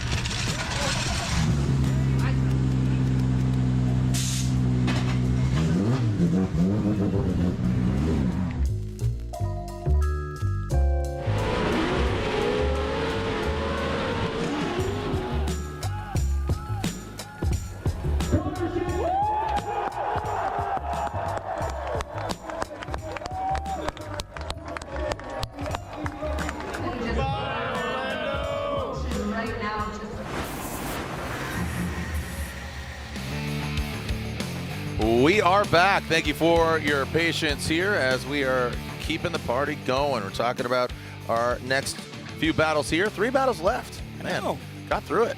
Got through it sweaty and ready, dude. What are you doing during the halftime break? Maybe going to get a tattoo. No. Really? Yep. Ah. Yeah. Neeks must be in the building. Nico's here. Yeah. All right. Neeks is in the building. You ready to go? Yeah, maybe. Hey, I got a Neeks. Oh, yeah, that's right. Yeah, I got that at Laguna. Yep. All right, so here we go. Taylor Hull versus Dan Burkett. Full pull, Taylor Hull, that Comp Cam's vehicle. Dan Burkett, the GT Radial, Sun X Tools, Rad Industries, Mark IV Toyota Supra. They're in the burnout box, the double bob. Great addition to Formula Drift. All right, so again, just for clarification, Brandon Sorensen did advance. Mike Power going off pretty aggressively on outside zone 2. So here we are in the Kumho Tire burnout box. Taylor Hull versus Burkett, Field versus Andy Hately, the Drift Wizard, Dylan the Dozer Hughes versus Dominican's finest, Jonathan Castro. I do love that double burnout box. Just keeps everything moving, and I mean, means both tires are, both sets of tires are at relatively the same temperature. Yeah, that's a good point. Yeah. Yeah, it's although in this temperature, I'm pretty sure the tires are holding the heat. Ooh-wee, Rick. Yeah. Yeah. Absolutely. So, open the door. All right. You know what? Meet me at halftime. I'll come over and fan you for a couple of minutes just for my terrible comment. Yeah. All right. So, as these guys pull to the line, Taylor Hull will lead. Dan Burkett giving chase. See the overhead view. Great shot from our gang. Talking about our drone pilots, Aaron Jesse and Justin Smash. Thanks for their angles. The judges appreciate it as well. Here we go, Taylor Hull. Rat Dan Burkett. Under the bridge, into that first outside zone. Taylor Hull initiates. Brad Dan almost exceeds him, has to back off. So some separation between the vet and the Stang. Into that second outside zone. Brad Dan taking a shallower line, but now he gains that proximity. Let's see how they transition into that final outside zone. Here goes Taylor Hull into that final outside zone 3, and Taylor Hull shut it down there, it seemed like. Or did the contact suck him in? Yeah, I'm not sure. From that angle, it looked like Radan might have been on a tighter line, but this drone view is definitely going to let us know. So let's take a look. Taylor Hull does a good job through the first outside zone, and Radan just initiates far too early and gets way, way off track. Looks like he's fighting something because he's trying to get back into the battle. He's on throttle, off throttle. Great proximity there. That looks amazing. And as we come through here in this transition, Radan way, way offline, and get the old double boop there. Yeah. So Corvette able to drive away. Hopefully that Mark IV Supra is all right. They have beautiful cars. Yeah. Hard to see them damaged ever. But yeah, Taylor Hull, I mean, coming off the momentum of some amazing driving from him in Orlando, we're seeing it here too. It's a good job through that second outside zone. Even through the third one, even with the contact, he was set up and ready to go through the rest of it. So I do believe that contact is what caused him to opposite drift there. At least in my mind, he wasn't at fault for that. All right, well, the judges are deeming that Rad Dan Burkett is at fault, so he'll have to call a competition timeout to get hands on the car, and Taylor Hull gets a complimentary comp timeout where he does not have to utilize it. So while we clear the track and get everything tight and right, throw it down to Lorette Nickel. Lorette. Just a moment to catch up with Chris Forsberg, and after that contact with Alec, we saw the team working really hard on the car. What was some of the damage that was sustained? The only damage really was a little bit of body work where the contact was on the front left fender. The guys got that taken care of, so no loose panels. But what happened was when we came in, transferred into outer zone 2, right when I was picking up the throttle, he bumped us and it dropped our right rear into the dirt and debeaded our tire. And I just was trying to get back on track, but digging through that rut was kind of hard. It finally jumped back on and we finished off the run. Got the call, came back, changed the tires, and then went through, checked the alignment, and it was all fine. So, we just took it back out there and gave him a good chase. But, yeah, the car's feeling fantastic. We went through and kind of hit the reset button on the car yesterday on our day off because we were feeling really good with our overall speed, but we just didn't have that next notch that we wanted to get out there for the shorter, slower tracks, if you will, where you're just going all in on the setup. So we actually went through, kind of redid the whole back end of the car, and we picked up a couple tenths on the track, and we're feeling really good today. Amazing. We'll see him in top 16. Thank you so much, Lorette, and good luck to you, Chris. We'll see you again in 16. Forsberg will be going against, it looks like, Jonathan Hurst. So it'll be Forsberg versus Hurst. All right. I know they battled each other a few times, so. All right. Yep, he's coming there. Pinky I swear. promise. Pinky swear. I got my hand's out. You can't see it right now, but it is out. Yep. Pinky swear. I got a hat for you. You can. I got a beanie. Not that I'm going to expect you to wear it. Yeah, definitely not. Look at this girl. She's fierce. Look at this. She's like, yeah, throwing it up. Throw up the horns. Yeah. Stands are getting packed. Both sides. This is great. Absolutely. Man, thank you. You guys are hardcore out here in absolutely scorching weather, but the track still hot. Matt Field, the beast in the Bay. How hot is Andy Haley? He has a human sweater on. Like, look at, I mean, just like he wears, like he's got a face sweater, he's got a head sweater, and he's got all the whiz kids out here with your Drift Wizard hats on. I see y'all. Thank y'all for supporting the Drift Wizard. If you got a cone, let's put it on for the Andy Haley run. I want to see it. All right, if you got a cone, I see over here. I got a closest to us here on the left. I see one over there. This guy's got one in his hand. Put it on. Wear that thing. There we go. Support your man. Support the Wizard. Ooh, Matt Field calling a comp timeout. So little wizardry might have worked on his against Matt Field. But unfortunate for Matt Field, the beast from the Bay, calling a comp timeout. That is not a good sign. So Haley will back off. And I'm seeing, yeah, look, there he is. That Borla exhaust, Heat Wave, Lean Customs. Shout out to the boys at Lean. I know they're out at Pikes Peak International Hill Climb. Nice. That's going on tomorrow, so stay tuned. Good luck to all the racers out there. See a couple of the Drift Wizard hats out there. A lot of the umbrellas out. If you haven't seen them, see Eat, Sleep, Race. Yeah, there's another face sweater. Just jealous because I can't grow one. No? No. This is from Orlando. That's all I got. Jeez Louise. All right. Yeah. They got pills for that. All right. So, again, an update in the action. Matt Field calls a competition timeout. We are halfway through the Hull and Burkett. Yeah, of course, bro. Cranking it. Love the reaction. Yeah, absolutely hyped. He's cranking it, dude. Crank the Soldier Boy.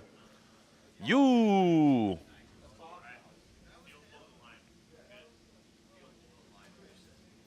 All right. Here we go. Going on to, oh, is he good? Oh, okay. Oh, he had to just, oh, okay.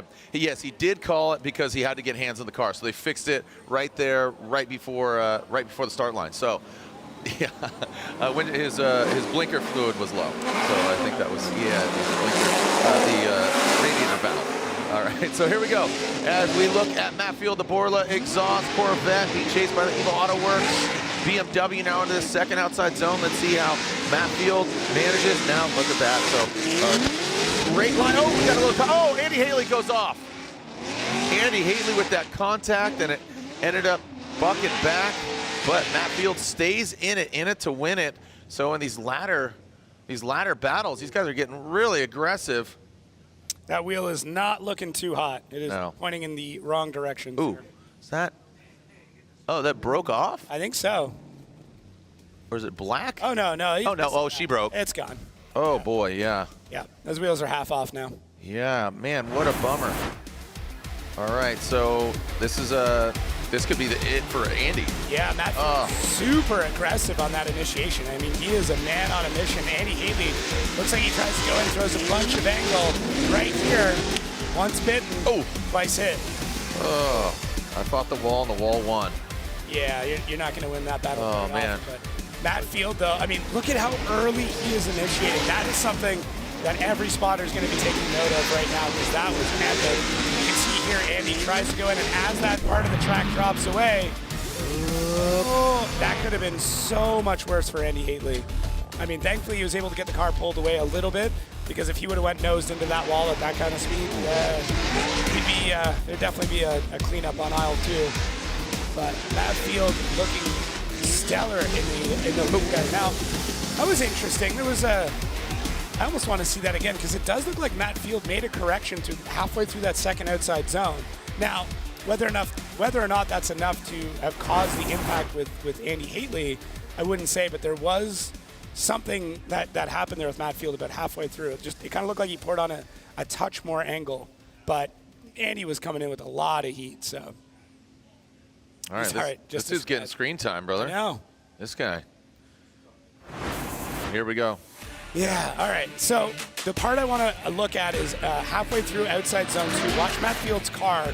I can't remember if it's exactly when we get to the concrete section of the track, but right before the impact, right there.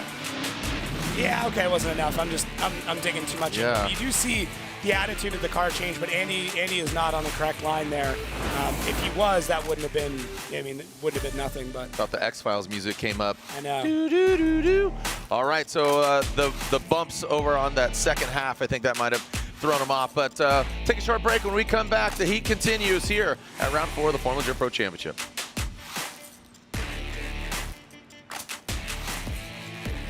I'm Ryan Turk, and I'm super proud to announce Rain-X's all-new wiper blade design, the Turkin SUV Heavy Duty Series. Whoa, cut! Ryan, it's the truck and SUV blade. It says it right there.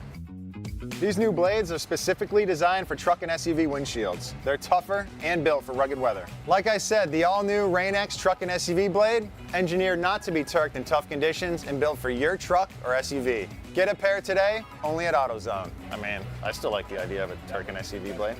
Turn your passion into a career at the University of Northwestern Ohio. From high performance to automotive, diesel, and everything in between, you'll find a degree that will get you a job. Students that go through our programs have fantastic experiences and they come out getting good job placements. 70% hands-on, no out-of-state tuition, and accredited degrees in trades that are in high demand all across the country. 10 out of 10. If you even think this is the right place for you, you better just go. Learn more about your future at unoh.edu.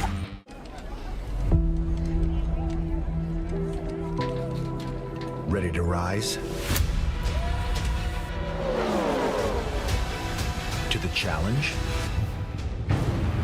above obstacles. Yes! Above perceptions. Rediger, implement the pass on the top lane. Above it all. Let's go! If so, we're looking for you. Join us at Toyota Racing.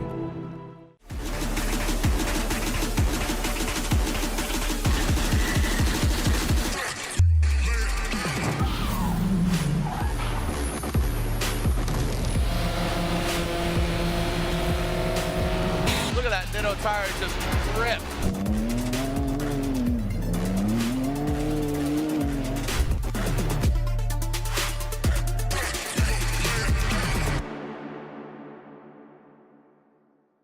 Been holding power you make for 30 years. But here's the real question. How much torque are you making? Because every single ACT clutch is rated by the torque produced at the crank. That's all your clutch cares about. Your power, your performance, your success. Unrivaled precision, power, and durability.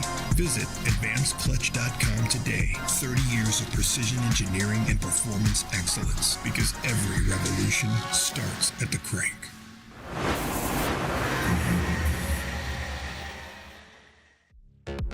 Update there with Matt Field and Andy Haley. Because Haley caused the accident, caused the incident, Haley hit him, so Haley is at fault. So Matt Field is allowed to get hands on the car. He gets a 10-minute allotment without utilizing, well, he used his comp timeout right before that battle, so thankful for him. And then Haley has to call his comp timeout. He is allowed to replace his tires, therefore Matt Field is allowed to replace his tires. So everybody's got fresh tires, and again, Haley utilizes comp timeout. So that's giving that clarity. I love the idioms. Thank you, brother. Again, I don't even know who runs that account, but I'm here for it. There's some good ones in there. Thank you. Yeah. You ever scroll back and you're like, oh, I did say that. What's that? You ever scroll back? Yeah. My mind's like an Etch-a-Sketch, dude. I say things and it just gets erased as soon as you shake it up. Yeah, someone quoted me the other day, and I'm like, that sounds like me. All right, here we go. We are seeing the second half of the Burkett and Taylor Hull battle. And again, Dan Burkett was at fault in that third outside zone. Just got too aggressive and got inside of that Pelicans Corvette. So Dan Burkett needs to throw down a really good, whoa, Taylor Hull. Oh no, full pull Hull. This could be really detrimental to Taylor. He is just fighting that thing like a boa constrictor. Oh man, that thing is just fighting back. It's got him tied up, choked out. Oh no, that Comp Cam's vehicle struggle bus, and Taylor Hull is driving it, unfortunately. And Rad Dan Burkett finishes it out. So this gets really interesting. Yeah, so we basically got 2 incompletes. Yeah, okay, so that was completely independent. I just wanted to make sure before I spoke to it, because I wasn't sure if maybe Rad Dan did something strange, but definitely not. So we've got way back there. 2 incompletes in the chase right now. So that then goes into our lead runs where the judges are already asking for a side-by-side. So this is definitely a spot where we're going to be looking for who had a better lead run, right? This isn't a time, you know, we talk about one more times and stuff. We don't want to use one more times for driving. Yep. So one of those incidents. Yeah, so this is where every zone and how long you're in the zone and how deep you're in the zone is going to count. So first, did you get in the zone? Cool. If you did, how long were you in that zone? And then if all of that is tied, now we start to look at how deep you got into the zone. So it's going to come down to splitting a lot of hairs, but we're going to take it one zone at a time and compare which driver did better in the lead. The chase doesn't matter at this point. So whose line is it anyway? Whose chase is it anyway? Right? That was a no. That was such a deep, like, random reference. Ah, I love that show. You would. I know. You know what's the funniest thing about that is there's writers for that show. So I know, FYI. I know. It makes no sense. Okay, so Rad Dan, maybe not as good to the first outside zone. Second outside zone, man, pretty comparable at this point. It looks like, yeah, they both did a good job to the second outside zone. Now we get into the third outside zone, but you're not able to complete all of that because at the point of contact, it ends.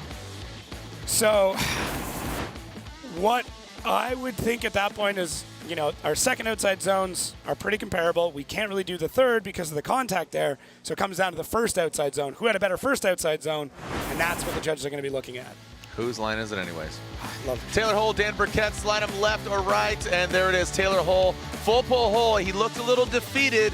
You saw his body language, Jacob, and we all saw that, but ends up that he's going to have some time to work on his vehicle, hopefully find those gremlins and bury them. So Matt Field getting hands on the vehicle, contact, but good opportunity. You can see him wrapping out with our boy Richie. So Lorette, what is going on with Matt Field and his vehicle? Well, we saw there may have been a little bit of confusion. The 5 minutes was burnt at the starting line, and then he had the 10 because of the collision. Kevin, if you could explain exactly what happened. Yeah, I guess he burned the 5. They only used like 15 seconds of it, but once you use it, it's gone. They did that to put a plug wire back on, so they got it out for the first run, and then there was, I guess, a collision of some kind. I didn't get to see it like you. So these 5. They brought his over to basically just check it out and just do it. So they just checked the plug wires again. Tires, even though Haley is. Kevin, thank you for the insight. Thank you, Lorette, as we are continuing on here with Dylan Hughes and Jonathan Castro. So the Dozer Field Haley will revisit, but right now the Permatex BMW, Dylan the Dozer Hughes, Jonathan Castro. And we've seen some great runs.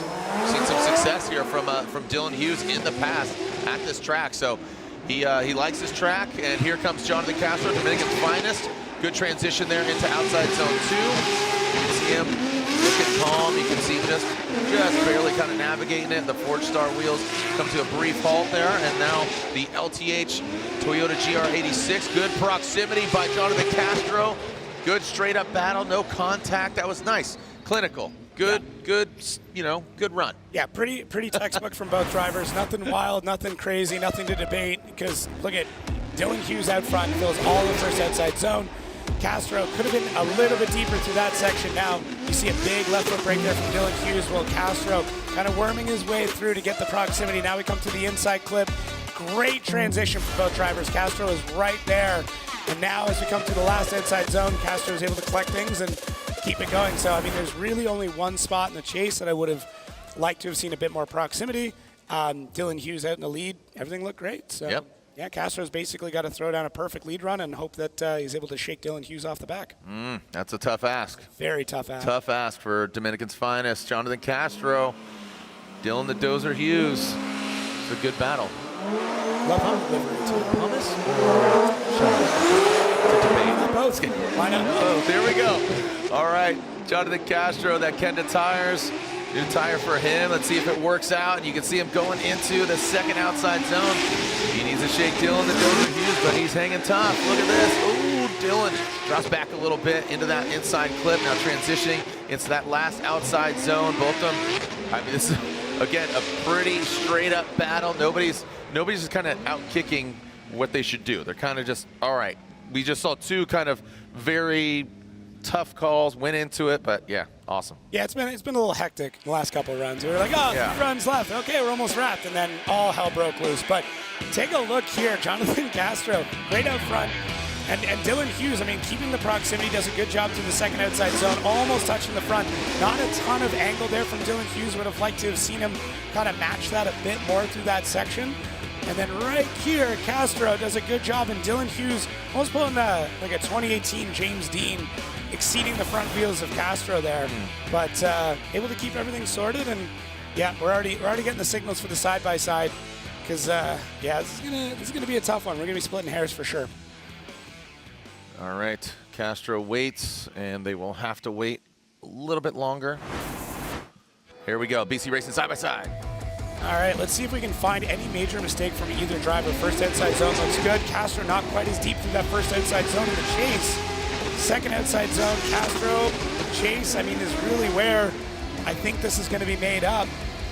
But through that last part of that, Dylan Hughes wasn't quite, deep enough through that part. Man, that's really tough. Yeah. Both drivers had 2 small sections where they could have had better proximity. It's like the applausometer was going this way, this way, that way.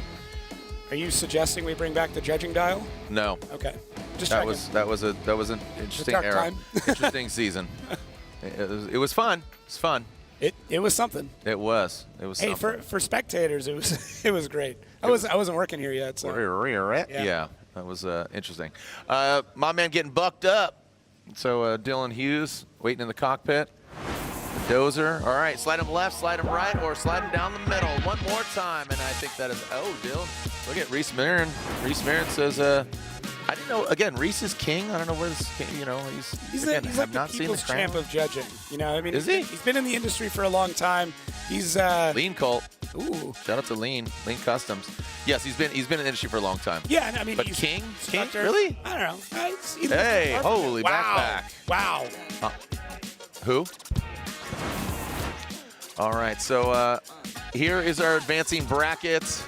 Hull advances on, going against Sorensen, and we are getting an update that Andy Haley did not make his competition timeout. What a bummer for the Drift Wizard. Just still fly the flag, though, the Wizard flag, the Wizard hats. Yep. Go by his booth, give him a high five, and a razor. I'm joking. Don't ever cut your hair. Don't shave your head. Please don't. No, yeah, do it's not. Great. So Matt Field gets a bye run here in the second half of this battle. So the Beast from the Bay, 777. The Borla Exhaust, Heatwave Visuals, Lean Customs, Corvette. Coming down the mountain through the chicane. Lay out, listen. Send it.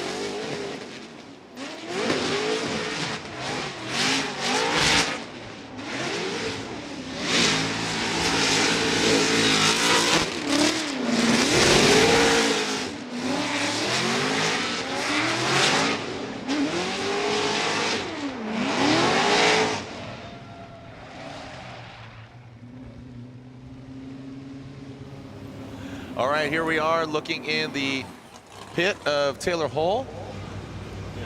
Yeah. It's always tough because, you know, again, we saw Taylor, he caught a break there. Yeah. He caught a massive break because of his lead. Well, he didn't catch a break. He drove well on the first run, but on the second run, the car said nope, it pieced out on him. But you could read his face like a book. Yeah, one outside zone is all it took. Yep. Yeah, let's take a look back here. ProSpec last night made some history. TLO still our points leader, but the white and blue BMW Osoli, the RTS ATS vehicle, comes out on top. Congratulations to the Osoli camp. What a run at greatness, but again, by no means outshined at all, but the first ever female on a Formula Drift podium. Second place, Amanda Sorensen. Boom, gets it done. Look at that. Weber giving the knucks, but O'Sullivan came out on top. Just Amanda said, I gave him too much respect. This is his third year drifting. Dude, he's on it. Yeah, I mean, going back and seeing, for me at least, when I saw him take out, I think it was Adam LZ at Clutch Kickers a couple years ago, I was like, oh, there's something here. And he drives so well against other competitors at a high level. He just turns it on. And yeah, I mean, he still has so much to learn, and that's what's crazy. It's, you know, he's only going to get better from here. Yeah. And just to do that well. So all right, what's going on with Taylor Hull? What happened, Lorette? Well, exactly. We were talking about that run. There's a few things that you need to clean up that you know about, and you were just talking about some car things that you're going to be working on as well. Yeah. So I don't know if it contributed to the horrific chase job I just did. Sorry for the fans of watching that. That's not how we want to drift. But yeah, I think we are going to swap out the handbrake master cylinder. And hopefully that was, you know, a contributing factor to that, because that's definitely not how I wanted to chase. I was very lucky to get that win. I was wondering if it might go one more time, but I did feel like I had a pretty good lead run. I guess that's probably what the judges weighed in on. I hated having to send my buddy Dan home. He's like my best friend on grid. So we're 1-1 on our battles now, but wish him the best of luck for the rest of the season too. Taylor, thanks. We'll see you in top 16. All right. We'll be right back here with the, again, finding out one more time. Dylan Hughes, Jonathan Castro, who's coming out on top. Don't go anywhere. Jacob the Took. We'll be right back. Is there an argument about whether pumice or walnut shell is the best abrasive in your hand cleaner? Not anymore. Fast Orange Premium brings the two abrasives together in one great heavy-duty hand cleaner that includes advanced skin protection. It's our best hand cleaner ever, and that's why we simply named it Premium. Fast Orange. We know a few things about cleaning hands.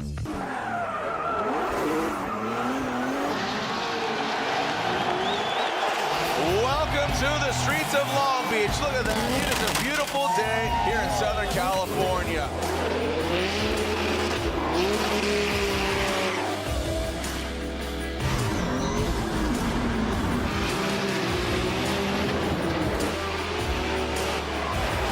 K&N is back for another year as the official air filter of Formula Drift. James Dean. Oh my gosh. I'm just flabbergasted by James Dean. There goes Ben Hobson. Big. Woo, uses all the course.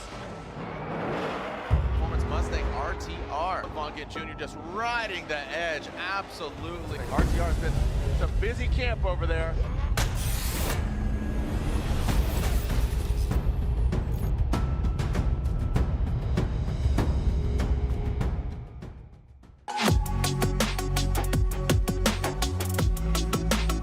The final touch to my dream build is a Sony Mobile ES system.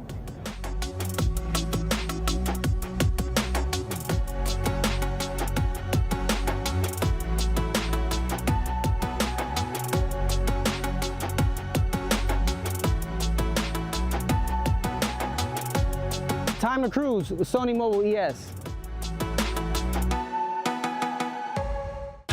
On race day, when you want to show everyone out there who's the best. Here we go, Frederick Osborne. You really need to be focused. I tell myself, I got this. I'm the best there is. The star is Frederick Osborne.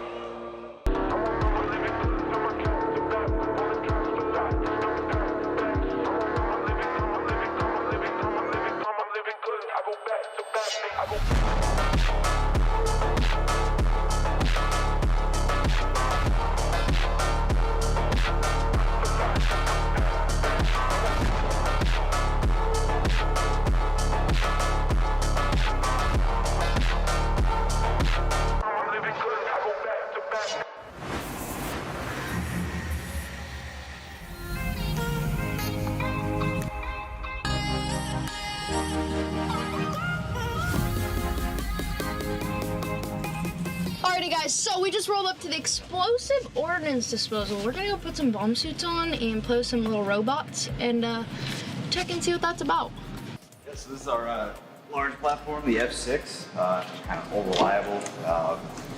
Basically, we do everything that we needed to do. It's got a whole bunch of different cameras, detection equipment. They can lift about 45 pounds close range and 15 when it reaches out. We can get this thing to go upstairs. MTigger, this is our deployed robot that we use for more like recons and stuff like that. Obviously, it's not as big as these guys, so it is backpackable, so you do lose some of the abilities that the other robots have. But for doing like recons or bringing down like a counter charge to actually blow up an ID or something like that, it gives us the main ability of a robot, which is to stay remote. The EOD-10, weighs around or just under 80 pounds. It's meant to, if you are deployed, if the robots can't do the job or can't do anything or if it's something that we need to get our hands on and be really intricate, we'll go down, dress out in this bomb suit to protect us from any unintentional explosions. So some of the protective measures we have is a big metal plate from the whole midsection down to here. And we also have metal shin pads as well. The whole rest of the suit is Kevlar reinforced. So it's protective, but you also gotta be careful of the benefits. It gives you protection, but you get super hot in it and you could overheat, and then what we call bomb suit stupid. You really gotta make sure that your team leader is staying cool. You feel like it too, so you don't have a lot of flexibility. All right, ready? I'm ready.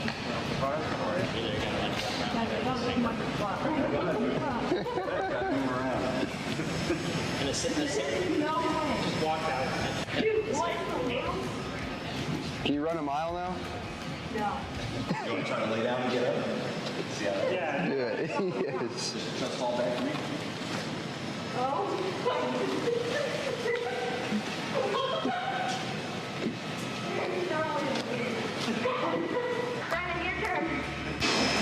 So yeah, right now you're just gonna be moving arms.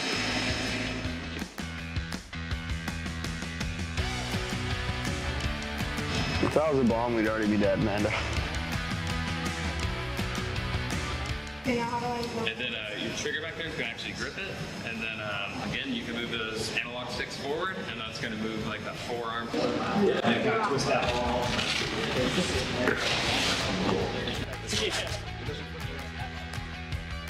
Yeah. Like, okay, just fanning off to a flip. Oh, yeah. Wow. So on behalf of the 87th Explosive Ordnance Disposal Flight, we'd like to give you guys some challenge coins. And that's how we kind of issue them out as a handshake. If you look at them, every shop is different.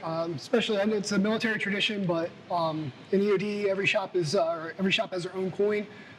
It's designed and then created. We get a certain number, and then once we run out, we kind of reset the coin. So. That's very cool. You're welcome. Thanks for coming out and learning. Thank you. It's nice meeting you. Nice meeting you too. Thank you. Yep, thank you. Just like that. All right. That's a new race suit that Amanda and Brandon are wearing. I'm just kidding. Yeah, good luck getting to the steering wheel, right? Yeah. All right, so here we are with our final battle, again with Matt Field advancing on. And here we are with the one more time. Dylan Hughes, Jonathan Castro. Let's see. Again, who's just gonna move the needle more their way, because that last battle was vanilla ice cream. It was sweet, it was good, but we need some rocky road, baby. Come on now. Here we go as Dylan Hughes initiates. Jonathan Castro, you can see right behind him. Needs to mimic the angle and get a little proximity. And there he is, falling back a little bit. Good angle by Dylan Hughes. Past that inside clip. Castro falling at an angle. Now he gets aggressive. Both those guys throwing a roost out there. Gravel machine gun on that final outside zone. Definitely want to see the overhead shot of the vehicles. Yeah, Castro just looked like he was pushing really hard into the third outside zone and might have overcooked it a bit. Love the patience here from both drivers to that initiation. It feels like Dylan Hughes was on it forever. Now they transition out to the second outside zone. Dylan doing a good job filling all of that, and Castro does a great job through the first part, then starts to pull some angle out to gain proximity through there. Now we transition to the third outside zone.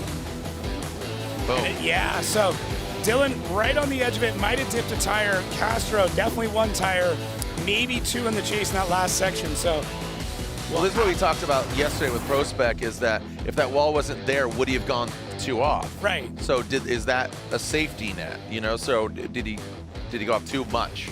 Yeah, so I mean, they did push the wall back. Previously, that wall was right on the edge of the track, so you could kind of run the bumper around it. Track decided to change things up a little bit, and now we can actually see when people are pushing wide. The good thing about a wall is if you play your cards right, you can kind of drive up against it. We see it sometimes in Long Beach. You definitely see it in Orlando. In a situation like this with the movable blocks, yeah, I mean, they might be heavy. I mean, they're around 2,500 pounds apiece, but the cars are weighing more than that, so it will push it out of the way pretty quick. All right, let's take a look at it here again. Everything's pretty, pretty even keel. Like you say, Castro falls out of angle a little bit, but the big one is outside zone 3. Yeah, I just want to see if Castro dipped 2 wheels off. That's going to be the deciding factor. I don't think there's enough space. That's why I'm saying that. No, I'm serious. Yeah. Watch. One. Oh, yeah, that's just barely. It does look like he did drop 2 wheels there, so just for a moment. I think it was a vet yesterday that it literally physically couldn't have 2 wheels off. It was just with the space, yeah. Yeah. Get that shot. Get the shot, bro. Yeah. You got to flip the lens hood around. That's what that's there for. I know it looks cool, but, Built for speed. Camera lessons. It's an arrow. Yeah, it's arrow. So we got our giant blower fans out there cleaning the New Jersey dust off. Yeah, a lot of dust there for outside zone 3. Let's see what Castro's got. He's essentially sitting on an incomplete. It was 2 wheels off. So taking a look. There we are, the Meerkat. So it's called Meerkat? Yeah. I know there's a brand called the Buffalo too. Yeah. I don't know why they go with animals. I don't know. But what else would it be? I mean, maybe an animal with wings or something. The blowerfish. The blowerfish. Like the meerkat? I don't know. But do blowerfish have wings? No, but they blow things. Yeah, the flying fish. Yeah. It's like anything that moves air. Yeah, Huff and Puff. Yeah, the Hufflepuff. I mean, I feel like that's trademark, but yeah. The meerkat. The blowerfish. I think they would. Yeah. Right. Hurricane. That makes sense. The billy goat. That's what I'm saying. Oh, I thought it says meerkat. Oh, look at that thing. Oh, that's it. Dang. Dude, I don't mess with that goat. No. That goat. It's all the animals. It's a family show. I'll leave it right there. Yeah. Yep. All right. Well, here we go. Let's see. Jonathan Castro out front. Dylan Hughes giving chase. This is our last battle of our Rockstar Energy Drink Top 32. Who's coming out on top? Who's going against Matt Field? in the Royal Purple Top 16. Dylan Hughes' strategy here, just run the course, keep it clean as Jonathan Castro initiates into that first zone, fills it. Now transition second. Good. Again, Castro's put his car in the right place. Dylan Hughes not too aggressive, and now he jumps up to the side. Now transitioning out into that last outside zone, the LTH Toyota GR86. And I think that's going to be that's going to give Dylan Hughes just enough, as Castro made that mistake in the chase position with 2 wheels off in the first run. Yeah, there's a couple of points here. I mean, Castro has a good initiation through the first outside zone. Now transitioning to the second, you can see kind of, I wouldn't say re-initiates, but definitely holds the e-brake for a longer period of time than what we would expect, and then gets back on throttle. Dylan Hughes in the chase getting very aggressive through that inside clip. And then through here, I think Castro was just a little bit hesitant, didn't want to do what he did previously, but Dylan Hughes played his cards pretty much perfectly. I mean, that's how you need to get through it. You know you've got an advantage. Don't go crazy. Don't do anything silly. Get through the run. Put the car where it needs to be. All right, let's see the verdict here. Pretty sure you know the outcome.